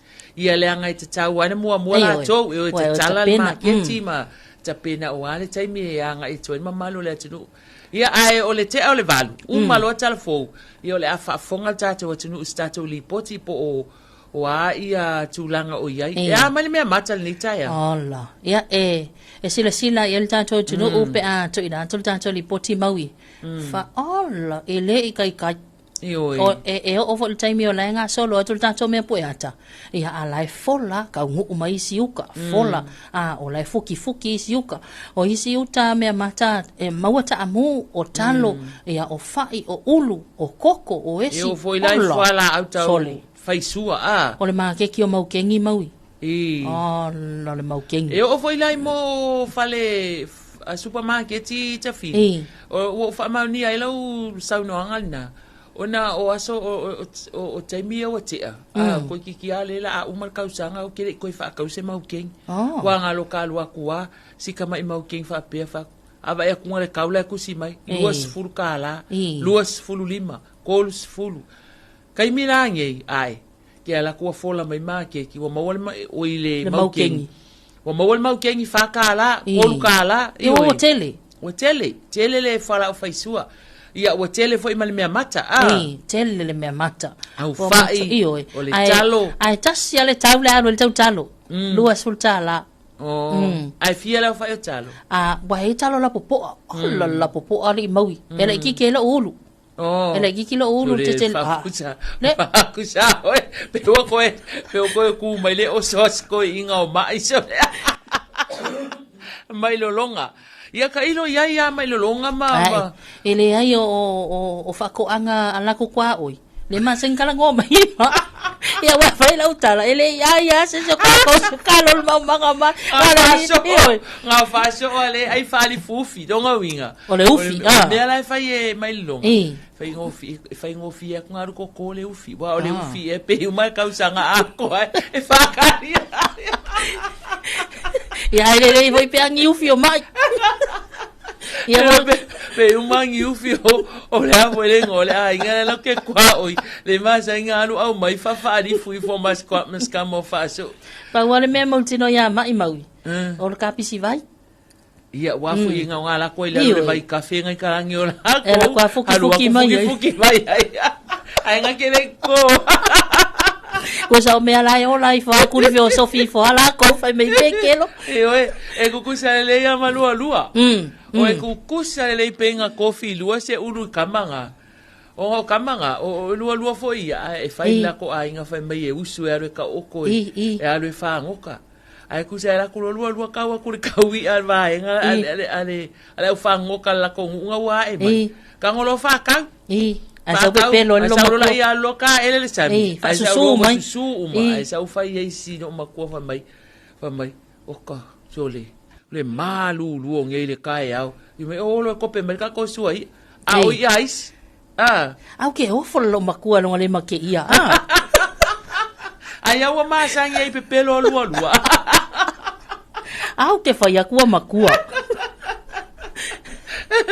ma fatalo fatia ma ilolonga ma lua ma lola ma mole nei tai au ko ki ho yo so mai ma malo ma o fa longo ma tai au le fatalo fa mai ma malo sko inga ngai va viala ilunga e alu e fanga pua ama fanga povi ia wa ka ilo ye pe moi awale e fai mai o povi o pua paule mea mautinoa ia mau malo e alanga va viala e kope pai lo kanga mea ai akurio nga sa le ya mau malo malau sang wisi kai au ngale esa o efo le ai ke ai sang wisi mau le ai nga sko inga va mai me kakang yo ta Filipe peso le ale wa ale fa lo me sko inga ya ma chalo fa tu ya mau malo nei tai fa chalo fa fo ta tu no lai ma fu ta mai lunga o peng of so ta inga malo so fu manuia ya fa penga ma ko ngi ale ya se kupe fa jaya ya ta Fili nga sa mal so fa ya ngi kai au ole fa lo alona ale fiongol te bai ta ya do fa sil oi ya do fa ya after tele lava utu mo le fa alo ni tai au o ka mo ai fo se so fa o al market ke ai fu ale market ai ko sal menga le ke ko fe sile lo ma fa ia o va ve us o va ve ala si pula le market te pena le malu ta o vai ngalo fa so Sala le ko ila wa va ve ala mama soe. Usa le ke sa wa le vanga I masoi. Tau no mai wale vanga I e fa mai ka li fanga sa wai. Fa mai tale fa. Wa ala ta pena. Ia e o mai I o kusa mo mai masoi le tau no mai sifi. O me la nga le ko ka bol a kuai. O kau e ser me le kau kilo ku ya. O lo inga ngi. Kusa e o lo ya so lulu. O market. O lo ya so lulu a so fa leila skonga. E lo inga ka fa wai I masoi ka. Ya amenga I ka vele o king yang ola lo mangul kuai mai. Malo la va. O menga ya ile ali mai utu. Malo la va tato va enga tato team ngalulu e malo fo ile ala usui. Fe au matiu te me se ile to fata Filipepe. Ya o le vai a sole nei. Ya o le ai fa nga solo lava ia por kalame o le miss. Ya por sa ilia le o se tau sala o Samoa. O le nei foi tau sanga lua felua lima I le lua felua ono.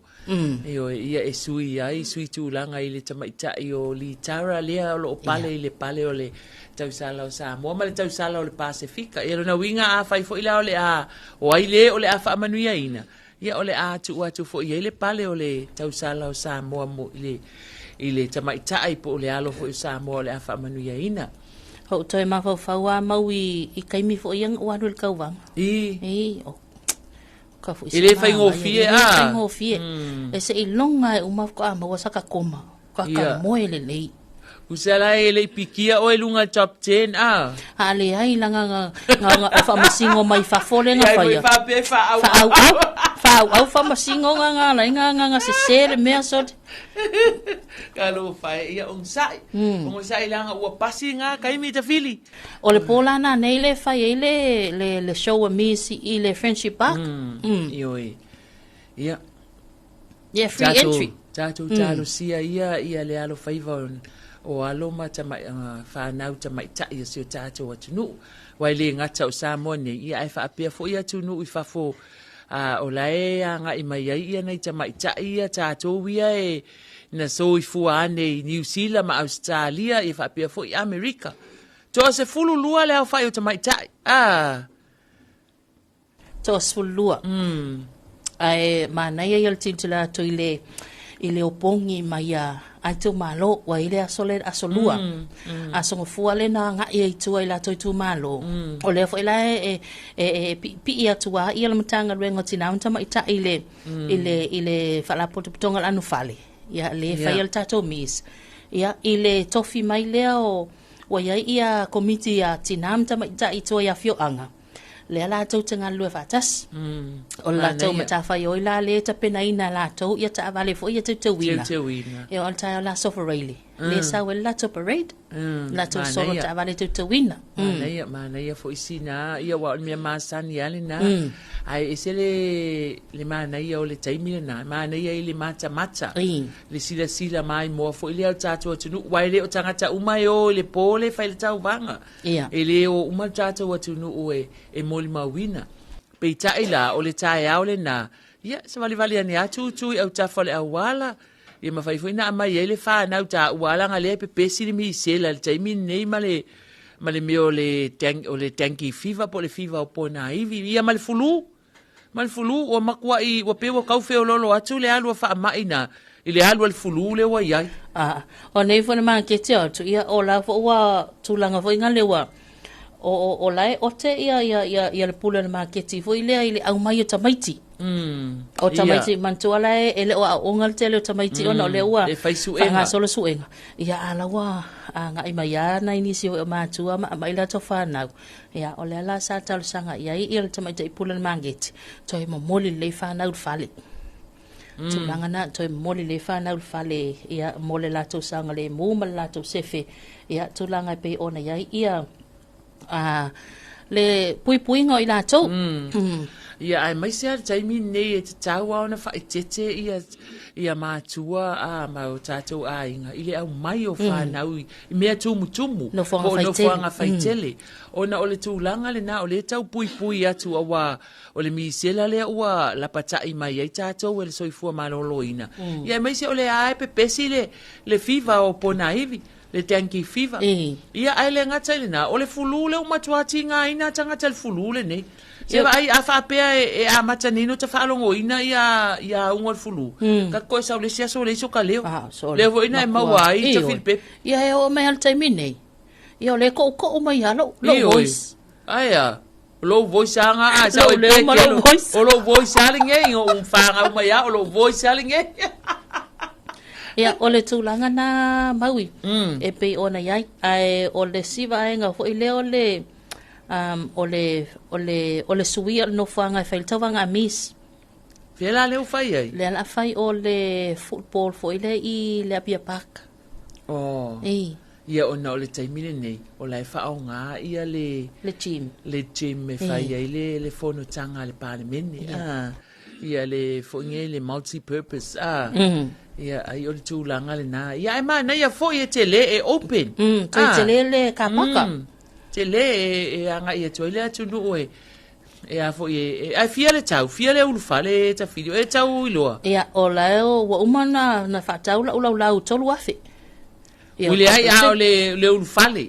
Lua sulta la le lunga venga ne. Ya vaenga ne mo lo vaenga ne ima soe ma fa so ma. Ai kol ka la lau. Ai kol wa fe lau.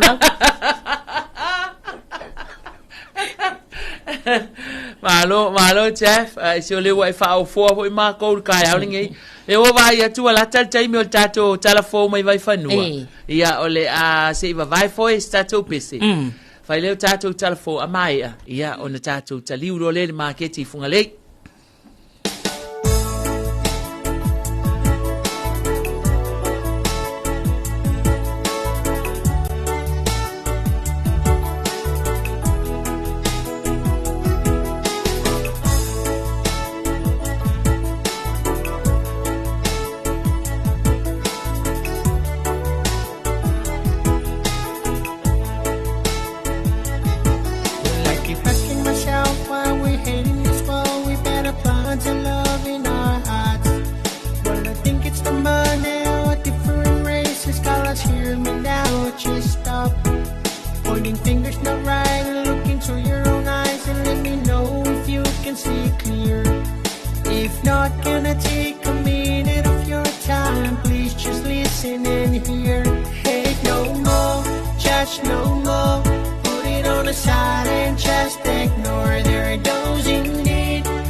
Knocking on your doors, my Lenny Flow. Hey,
Tala falava o tala fau mai vai whanua.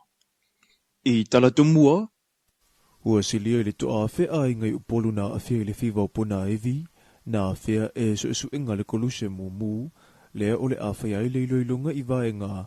Maia inga yanga wa ai le wsosoani i le te e atu i le ono toi maua i le wha mai. E pe ona sila whia o tumua nei, na to te lei tanga tana a whia taluna toi pepesi le wha mai o le whiwa o puna evi, ma o le lisio tanga tana a whia, na tu ina atunam tanga luenga o le soifua malolo ina i le sosaiete, le ala ua o atu i whale alili i le vaia sole nei.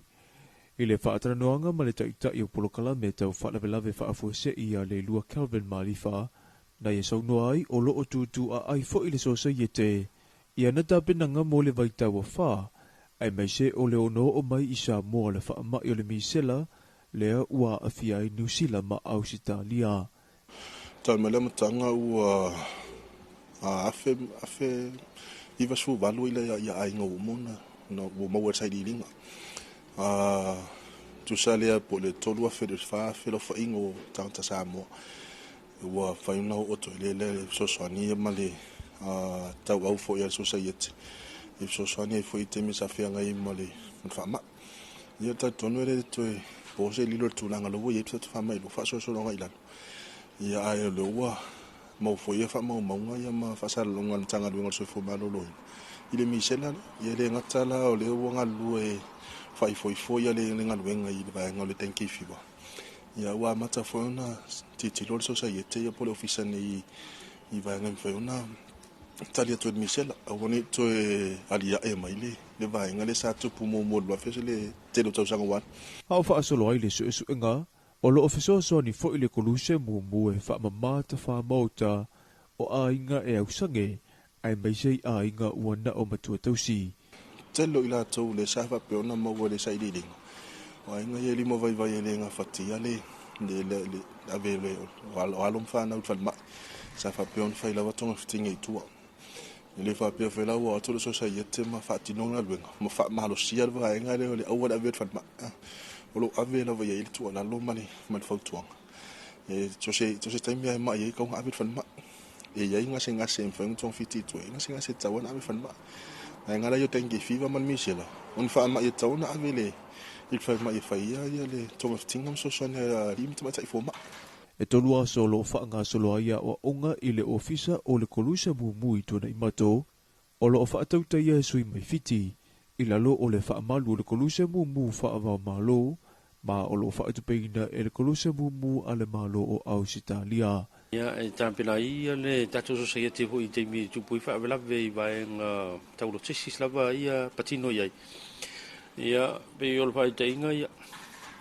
Po lava ia o loa o lo ia intolo tanto fale te olo ia mo italian tolo malo le tunu te mi tu poi fa blave ala ngante poi lea o le pira pingo o silofia mal si angolo o vengalwen ia in paio silofia le men tau no fai pe o mai ni fa blave matu ia ia o le tulanga tonu na o le uto e anga mai le tanto cruce mu lo langi se ito e te tala mai fo lanto silofia mo to ia o ina tanto cruce mu e tulanga o le o nga i me tau logistics lo awai mai sui o le society mai sa vai i polu fa ta si mai la to o lo ofo foi na le taimi mo le au nanga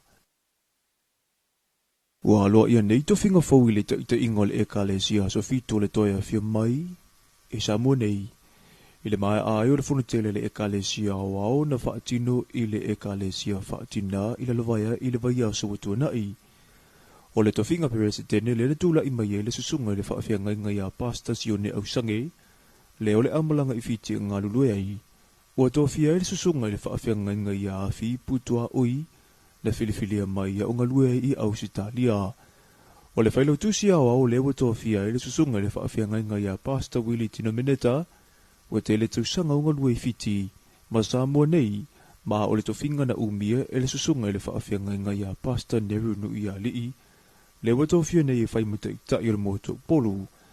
I le amana ia o le tupau tina matama i tai ua tofia e le susunga le whaletua ia Marianne Suisala, e a vea mate oloa ai o le tofinga le na, nanga lue e le susunga ia afa masanga pen tofilau, le ua va ia nei tūlanga tau su etusi, a seta ma le soifua maloloina. O le susunga le whaafia ngai a pasta wati keuli ua tofia e whai mata i tai o le matutele. O le whalitua ia pelena tete siaki ua toe tofia i le tofinga whaatonu o le matanga ruenga, o tina matama i tai a toa i mana matanga ruenga whana wale e kalesia wau. O le susunga le whaafia ngai a pasta moiti pasa, ua avema whaatonu a unga sapati, o le whaafia ngai a pasta tino o kesene, ua whai mawha tonu o le whale lomitusi, whaaliliu ma le talamoni. Tole a whapili a whamasanga ua toa fia le whaolulunga whasota inga ma whaasaralaunga, o le whaafia ngai a pasta tunia ngai a ua toa fia o le whaatonu o tupulanga talavou, kalapusu e ala ma kalapusu e sue ala.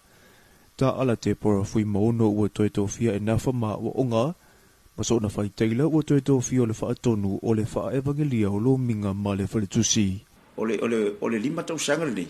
Sui a to la va ia le administration ale kalisia e uia i na sui tulanga ia e tasi al ngaluenga le e tatou te ngalue ai e o lo tatou ngalue mo la ve ino nga ino e na o suia foi is just the changes of status o le tali la o visiti o la ngona le fia fa ftai ia maloto mawala lo te lia le wala awale tu e nei foi te o to finga nei le ekalesia e ta ilima tausanga mawhaia e le taimi o lana funutele e malanga mai ai le whaitau a whiutanga ta mai whafo ai le ngata i leo sa monei e moli mawina. O se tasi o whaama mawha le ekalesia e whesoasoa ni ai le malo o le soifua malolo ina. Taimi nei ia o lo o iai ia le portalame le pe o le tau o le sifuru afe o watu a fo o tamata mai bai. Le tau o ngan whaparatani o le 10,000 toes.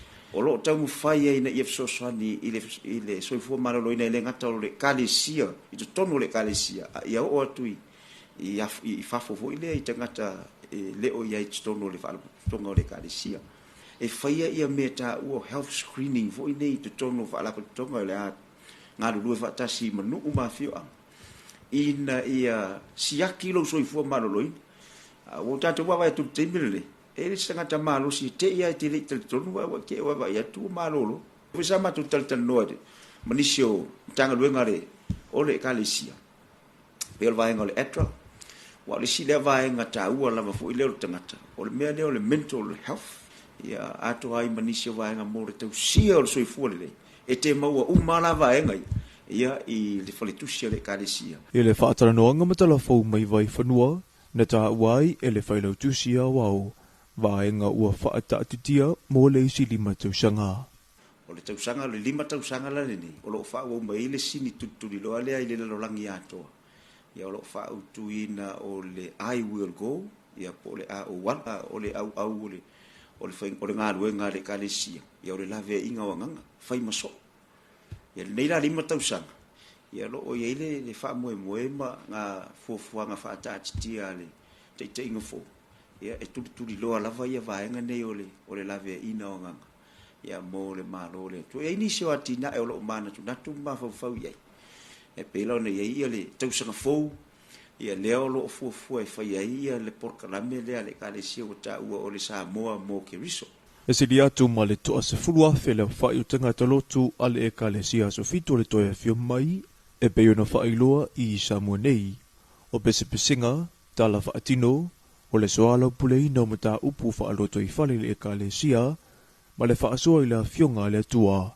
O vaenga autu leo le whanutele le e kalesia na whaia i lona lotoa autu i la lawaya, na o mai whaatasi ai e kalesia ese i tawhai fia o le atunuu. E sili ai le toa tolu se furu le awhai o tina o le awhio angau maangiangi na awai le polokala me whaalawi loa le toa manga moe popua ngā tia i le vai aso atua na i e aunga i le vaa ilina o isi awala fau e tau fio fiai le whaatupura i au sawanga i te tono a inga lea e a fiai lava tina ma whanau. E le pepa o whaamatalanga mai le mtanga luenga na ta ua ai o le whaama i tele nei na ave ai le whaama mafa i le soifua malolo ina le mawhau e una ia lea e se whaataranoanga malamalama i le vā o le tama ma le tina te whaasoa i whaafita uli e unua ma le tau ave pitutasi e maa i le avenga ma le ai ni tinga e o i le tasi o matua o lo whaatu peina e le poloketi mai kanata le whaamoe le nei na ia si itia le tamai o tina o lo le polokalame o le nofutane a le whaala putunga. I le tūtau soifua malolo ina la vale mawhau e te e na isawanga, na mua i taranoa ina le tā ua le va ai le leo le soifua malolo ina i la litino, e pei o le whaia o tonga la au aina ma tonga la au whaisua, e una ia ai le soifua manuia. O sa wanga ua o se fili i tutonu a inga, ma e mo mia le te e atu iai. Talafona mole nei vai ngole aso manuia telefofuanga o whiangai ma le atunu u.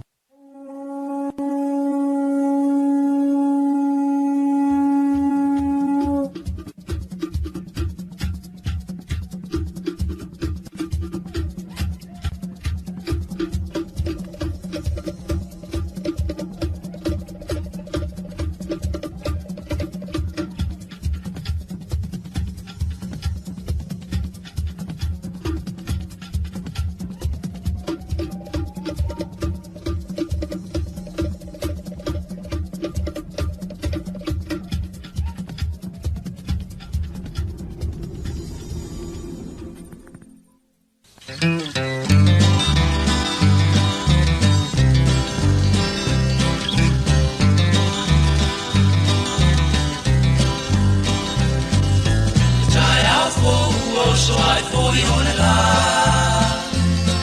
o fungala o tau fai matala o manu fele foi o lo tau shani ai o manu chulo la corina jotasi corina corina corina corina corina corina foi mai ai arita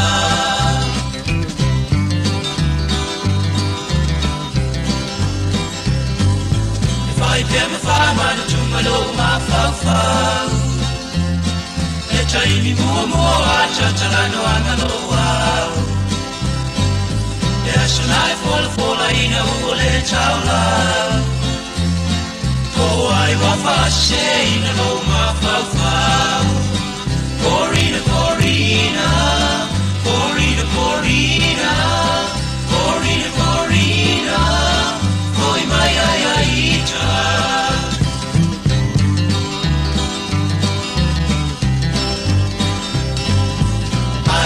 la Maria le atala no ana Awai pule o stafine la lona ba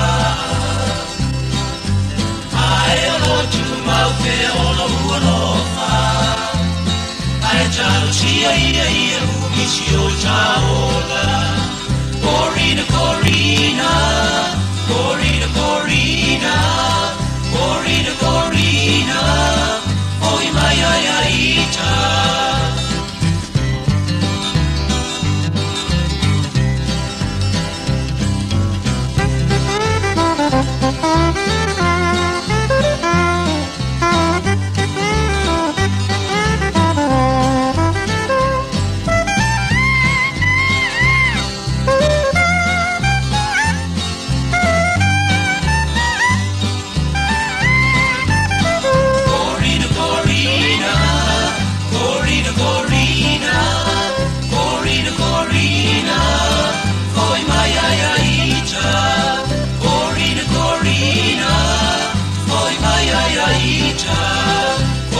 Corina, oi mai ai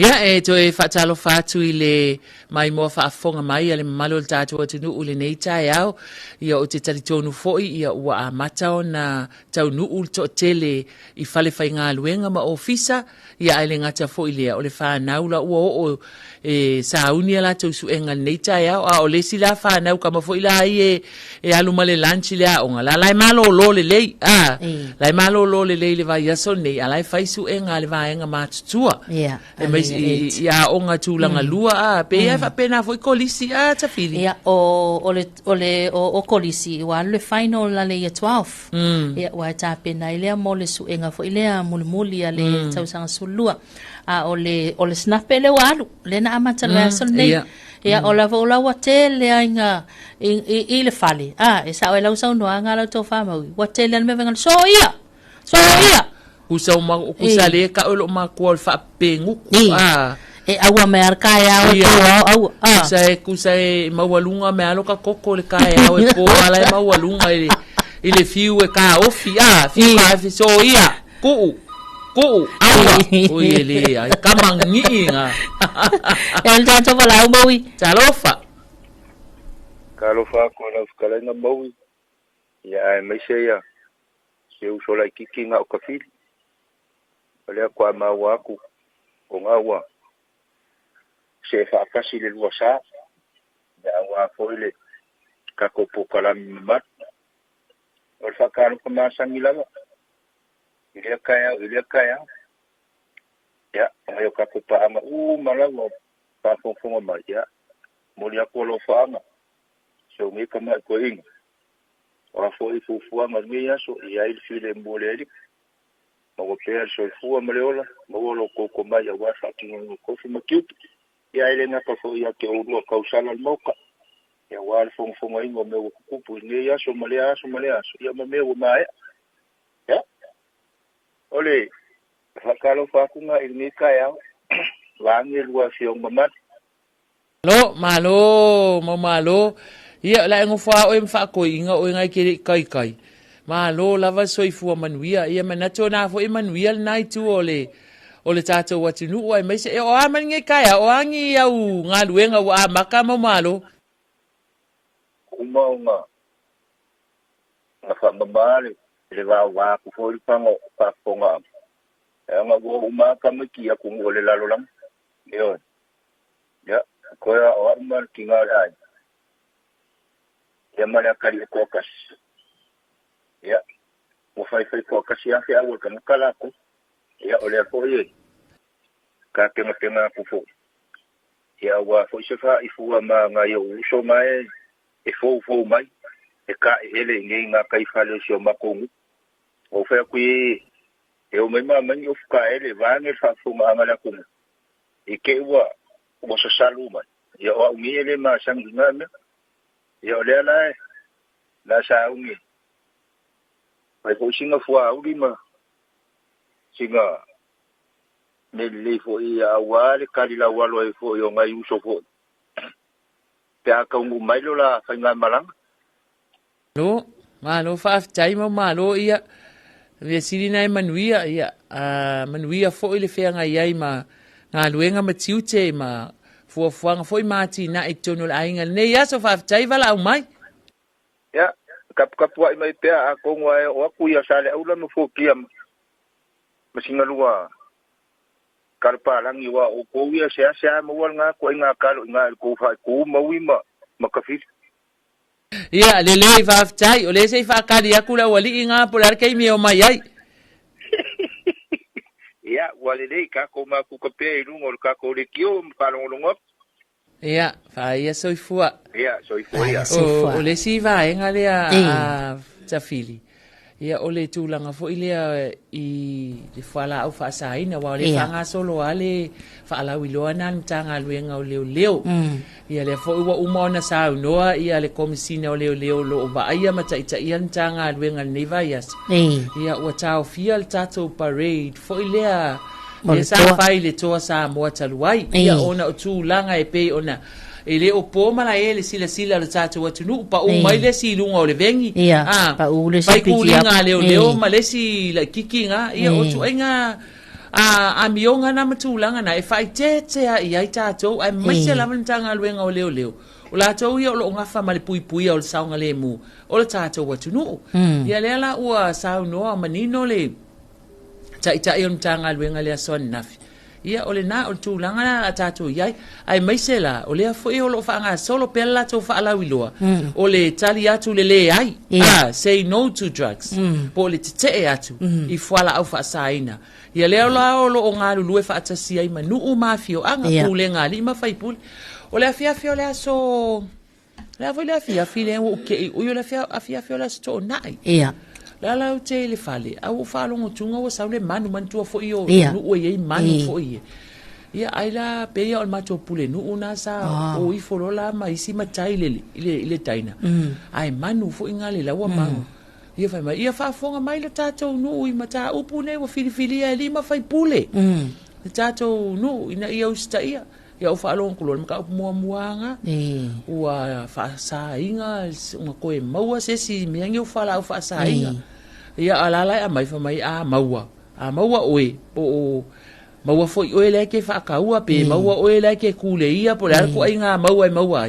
e lima afela usala ia I tono nu ioe ia o toinga ole tulanga na lawa ia ia le fainga o tula fono fo ima fainga fa vai se ma tonu ia talo sia ia fa pe umanu lango ile a fo ile ngo ile por kalame male mitau ma fainga ntanga luenga o leo ina ia te atu fala o fa saina ile pe sa no ale sui pale mia fo na taimi pole tama ita minister o tupi ia fa pe mai lana ilan saunoanga ile talaina o fa moi le on tanga luenga o leo le na i sauno ai fai lava e fa wow ale po kala mene ya leo se ia o ina mama sa mo ole upuna sa fa nga se ia o ina mama lo na winga se ia o inga makwale ya kwa kilia uma kwa kilia le fala fa sa inga matsono tatu tunu mana yel tulangana o esa le lava lo to fa mawi wale fo ina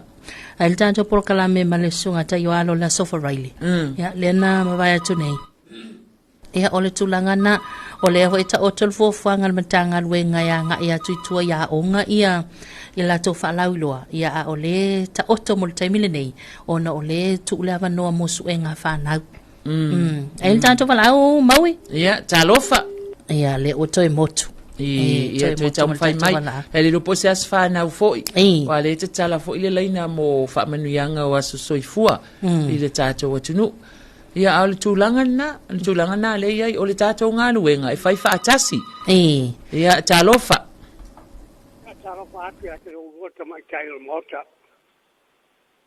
ma lo soifua na to manuia ni kai au le anga le te pau nang patalo fati panga na to le tio salva foi mo sa mo uma ai malu jupu mai ya me se au na le tua no tara pau to so si ta pa sa mo man viere tua mo nga ngo le nias ya alo fatu man via to klamo le nias lo fa no trava mari to afetai ia fa tele ata ma ia fa manuia foi le tua ilo soifua ile nei fo yaso e mai se o fuanga malava singa ole afianga ia fa tai vala o mai tato por kalame ia soifua ia fa talo fatu ile siva enga le vai le message mai ole fa fonga mai ia vais ma seira ia manuia lava ia fuanga ma lua nga luenga o fai ne ya so fai mari e lunga le awala ila vea sesi tata wala au talofa sai vo manguia lord soifua maui papa voi subscriber pili kisal kin pena yo ye kamangao wa aima ko ingo sene ole ai fa tali atu la sanga ya tue ya fo ye va ai tato marketi oi o yo papel leo mai pu aksa kon fa kwanga ama malo i le wo mama o kele la ya wo mama o fai singa mama aku oi ya yo kulanga wo fa ngo nga fa mai ya malo e ka foi mai ngana me malu akar palang ya me akar palangi ya per nenga nang fa mai malo ya ele ola ya mako nga kalo ya masalo wa ngo fa pe mai ka mari hori por sai la unga nga ola o mai lo ringa ngo fa pe la yo le ai ai kalo se singa e ka sa mo malo ka au mai ye wa le ngo fa ngo ka ya o fa pe mai o fiala ko yo felisipa na ngo fa ri funga fa nga mas ko inga nga o la u pa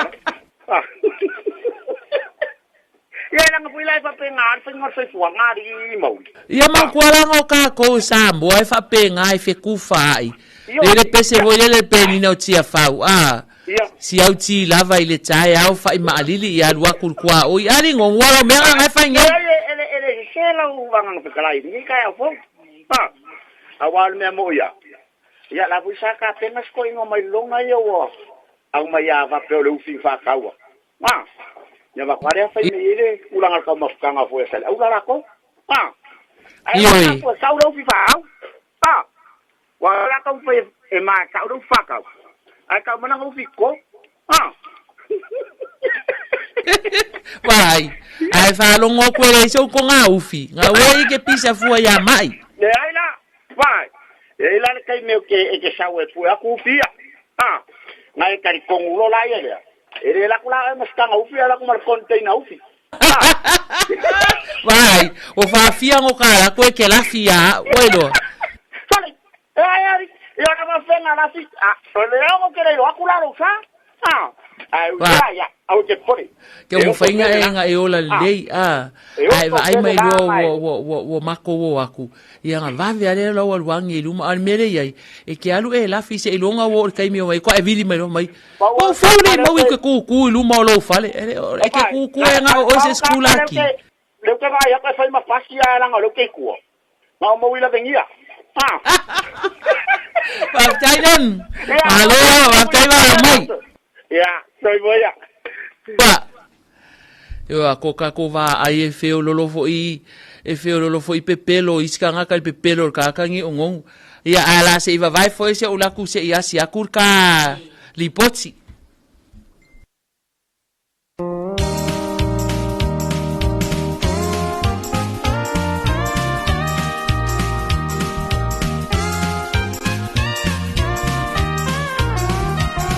Cha-la-la, cha-la-la, cha-la-la, cha-la-la, cha-la-la, cha-la-la, cha-la-la, cha-la-la, cha-la-la, cha-la-la, cha-la-la, cha-la-la, cha-la-la. Lai tu malo ta lofa, sa fa pe mo onga, e I usi o wola, mo lene ya wa onga. Le I fa pe o sola po uai ai se pona musue I bolong le fia mo o le sa o lo tonga cha la la cha cha la la cha la la cha cha la la cha la la cha la la cha la la la cha la la cha cha la la cha la la cha cha la la cha la la cha la la cha la la le atu yama posa uanga sala I leva fenga yai ma auto tupulanga ia la foi fonga vaa pa sola nu uamaga ai ni alofa anga yana tia sole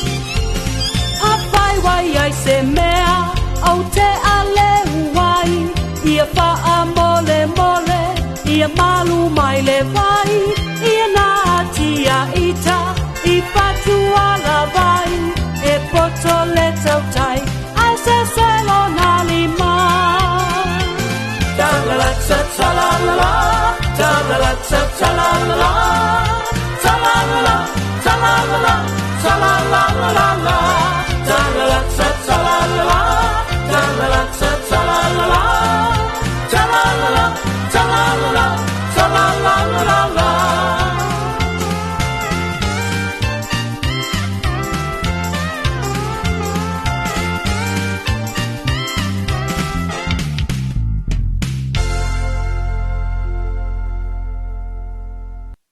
Fai mai o lalo lavo le talie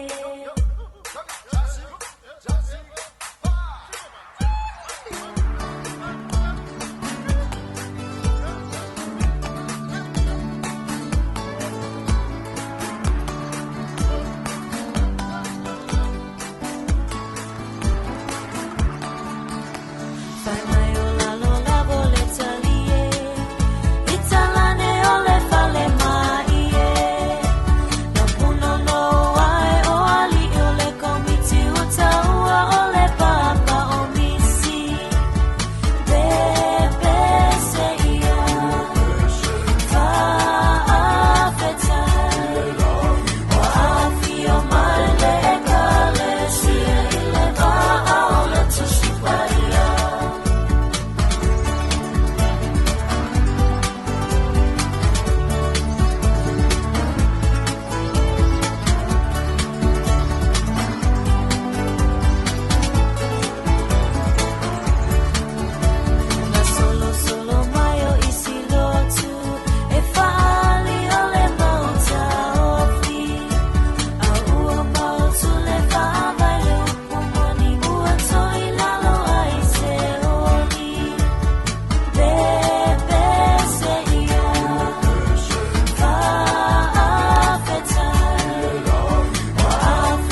Tamala wate le tue pi le ua se fulu ma le fitu minuta tona tale o le iwa le rita au malua tona o le toia tona le tātou le poti ma le makete le fitalinga ya te whiripepe ya tona moe mausu ya leo wa tenu mai le tātou le poti tātou makete i le nei tai au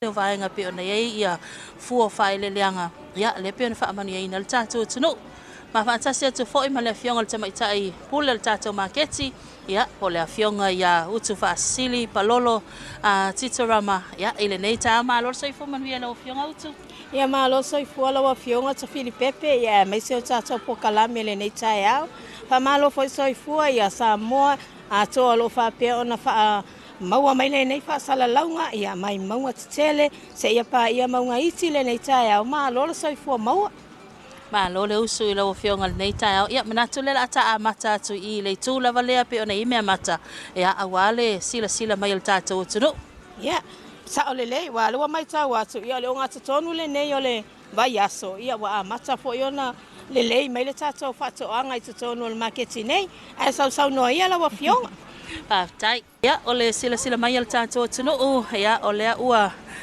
fola foi ia tau talo nei talo pae o ka se la popo mana ia tau talo luas fulu tala tau talo ya ile nei ta ya Felisa wele o ka kalo le ya o malolo le lei ya no wanta wa ila popo ai talo la ngai ma ia le e malolo le lei luas fulu tala tau talo ia au fai palangi na pe ona sila mai la tato tunu ia ile nei vaenga le tai au matua le lei la popoa ia au fai palangi ia o tau popo na ia o tau popo ia ese foi ia le tangata o tau popo e fiel tau popo se fulu tala tau popo nei i au fai na ia 5 sulu le au fai la po ala tu mai tua ia sulu au fai na luma ia matau popo fusilu au tala mana ia tala fusilu au ia ele mai ele atu ia sila mai yo isi tau popo na ia tau popo au lelei o kalmana ia lo sai fo man via faltua fionga o fele sa we lau market e o mai ngau kai papauka ia sa o le sa noanga ala sunanga i lau sele ni maua i le aso male aso ia faftaia mo fafisili ia e lele ia sele ni maua ia staitas ma wale ka sila mo kupu le aso mana ia ma lo la fia tau fusilu au kala tala fusilu au ai ale tawanga 5 tala tawanga mana ia la po tawanga ia tau talo na talo pae mal talo mu luas fulu tala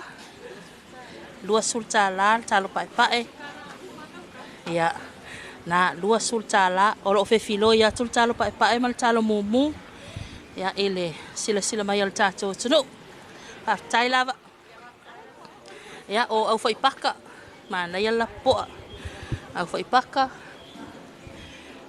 ya pe ole ma oi lava le tau mafa nai ta mama nei tina matutua ya ole siu ka kalo le sila mai la tunu ya ole fatu atau no mai talo mu talo pae o ka sela popo mana ya na le fatu atau no mai tato uta le fele sa wele talo le brother fale a lili o e nga tata te pia talo le la luas sul tala mana ya aftai luas sul tala talo na mai fale a lili talo pae mal talo mu ia ole lava e tele lava fata ulu pe ona yele nei taimi ato ulu na maopo mana ia matua le lei ulu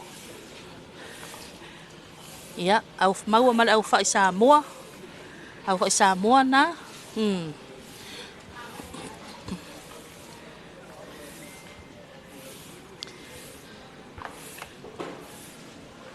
ia le o tata o mai ia isi fa tau talo ia mana se fa man via tama se fo la fele sa we lau tata mai tanga sa va oyo tanga i sa va e fiel tau le alo tata luas ful tala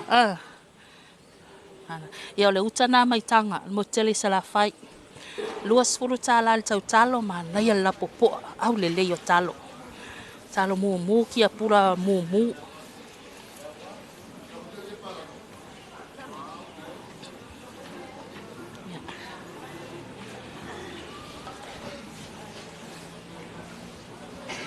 Ya ole ua maua tato tamu tonga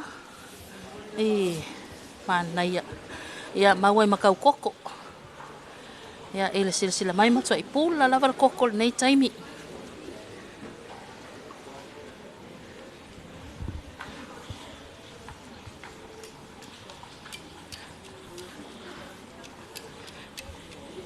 ya o lese tato tatalo na o ko se la popo o talo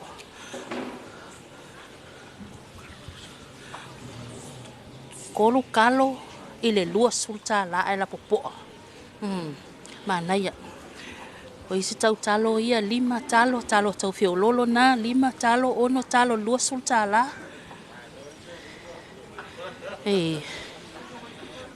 Ya patau e mal popo. Ya o isi au fai na au fai palangi. Ya o tau popo sila mai la tudo. Le la pi falling mai esele talo le talo mea mata. Talo mea mata ma le talo la no mumu le lo fe filoi. Lua fa 5 ona talo talo lua sulta la. Ya o lo te le lava talo taso marketi nei funga lei. Talo na mumu pe kau pingiki. Ya o isi tato talo na lo fe filoi. Talo mumu mal talo pae. Ya ile sila mai el tato watuno lua sulta la talo. Ole tau lava na tasi le aluai. Ya tele foi le au fai palangi. Ya le au fai paka. Ya epe ona sila mai ai o tele la to koko. Fiel tau la to koko. 5 sulta la to koko. Mana ya. 5 sulta la to koko. Ya maua matato ako popo ia. Ya morning. E fiel tau la ako popo. Fiel kau le ako popo. Sfulu tala maleo na oa. Ya mana ya lelo na ato yo.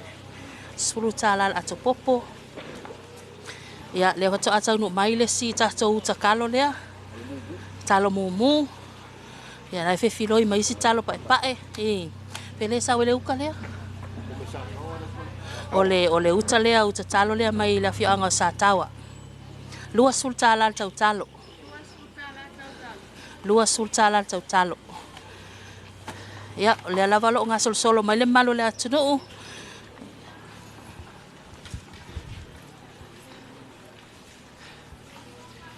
Ya ole foi maul tato koko Samoa. Fia tawol koko tama. Se fulu tala tau ole koko Samoa koko maka mana ya.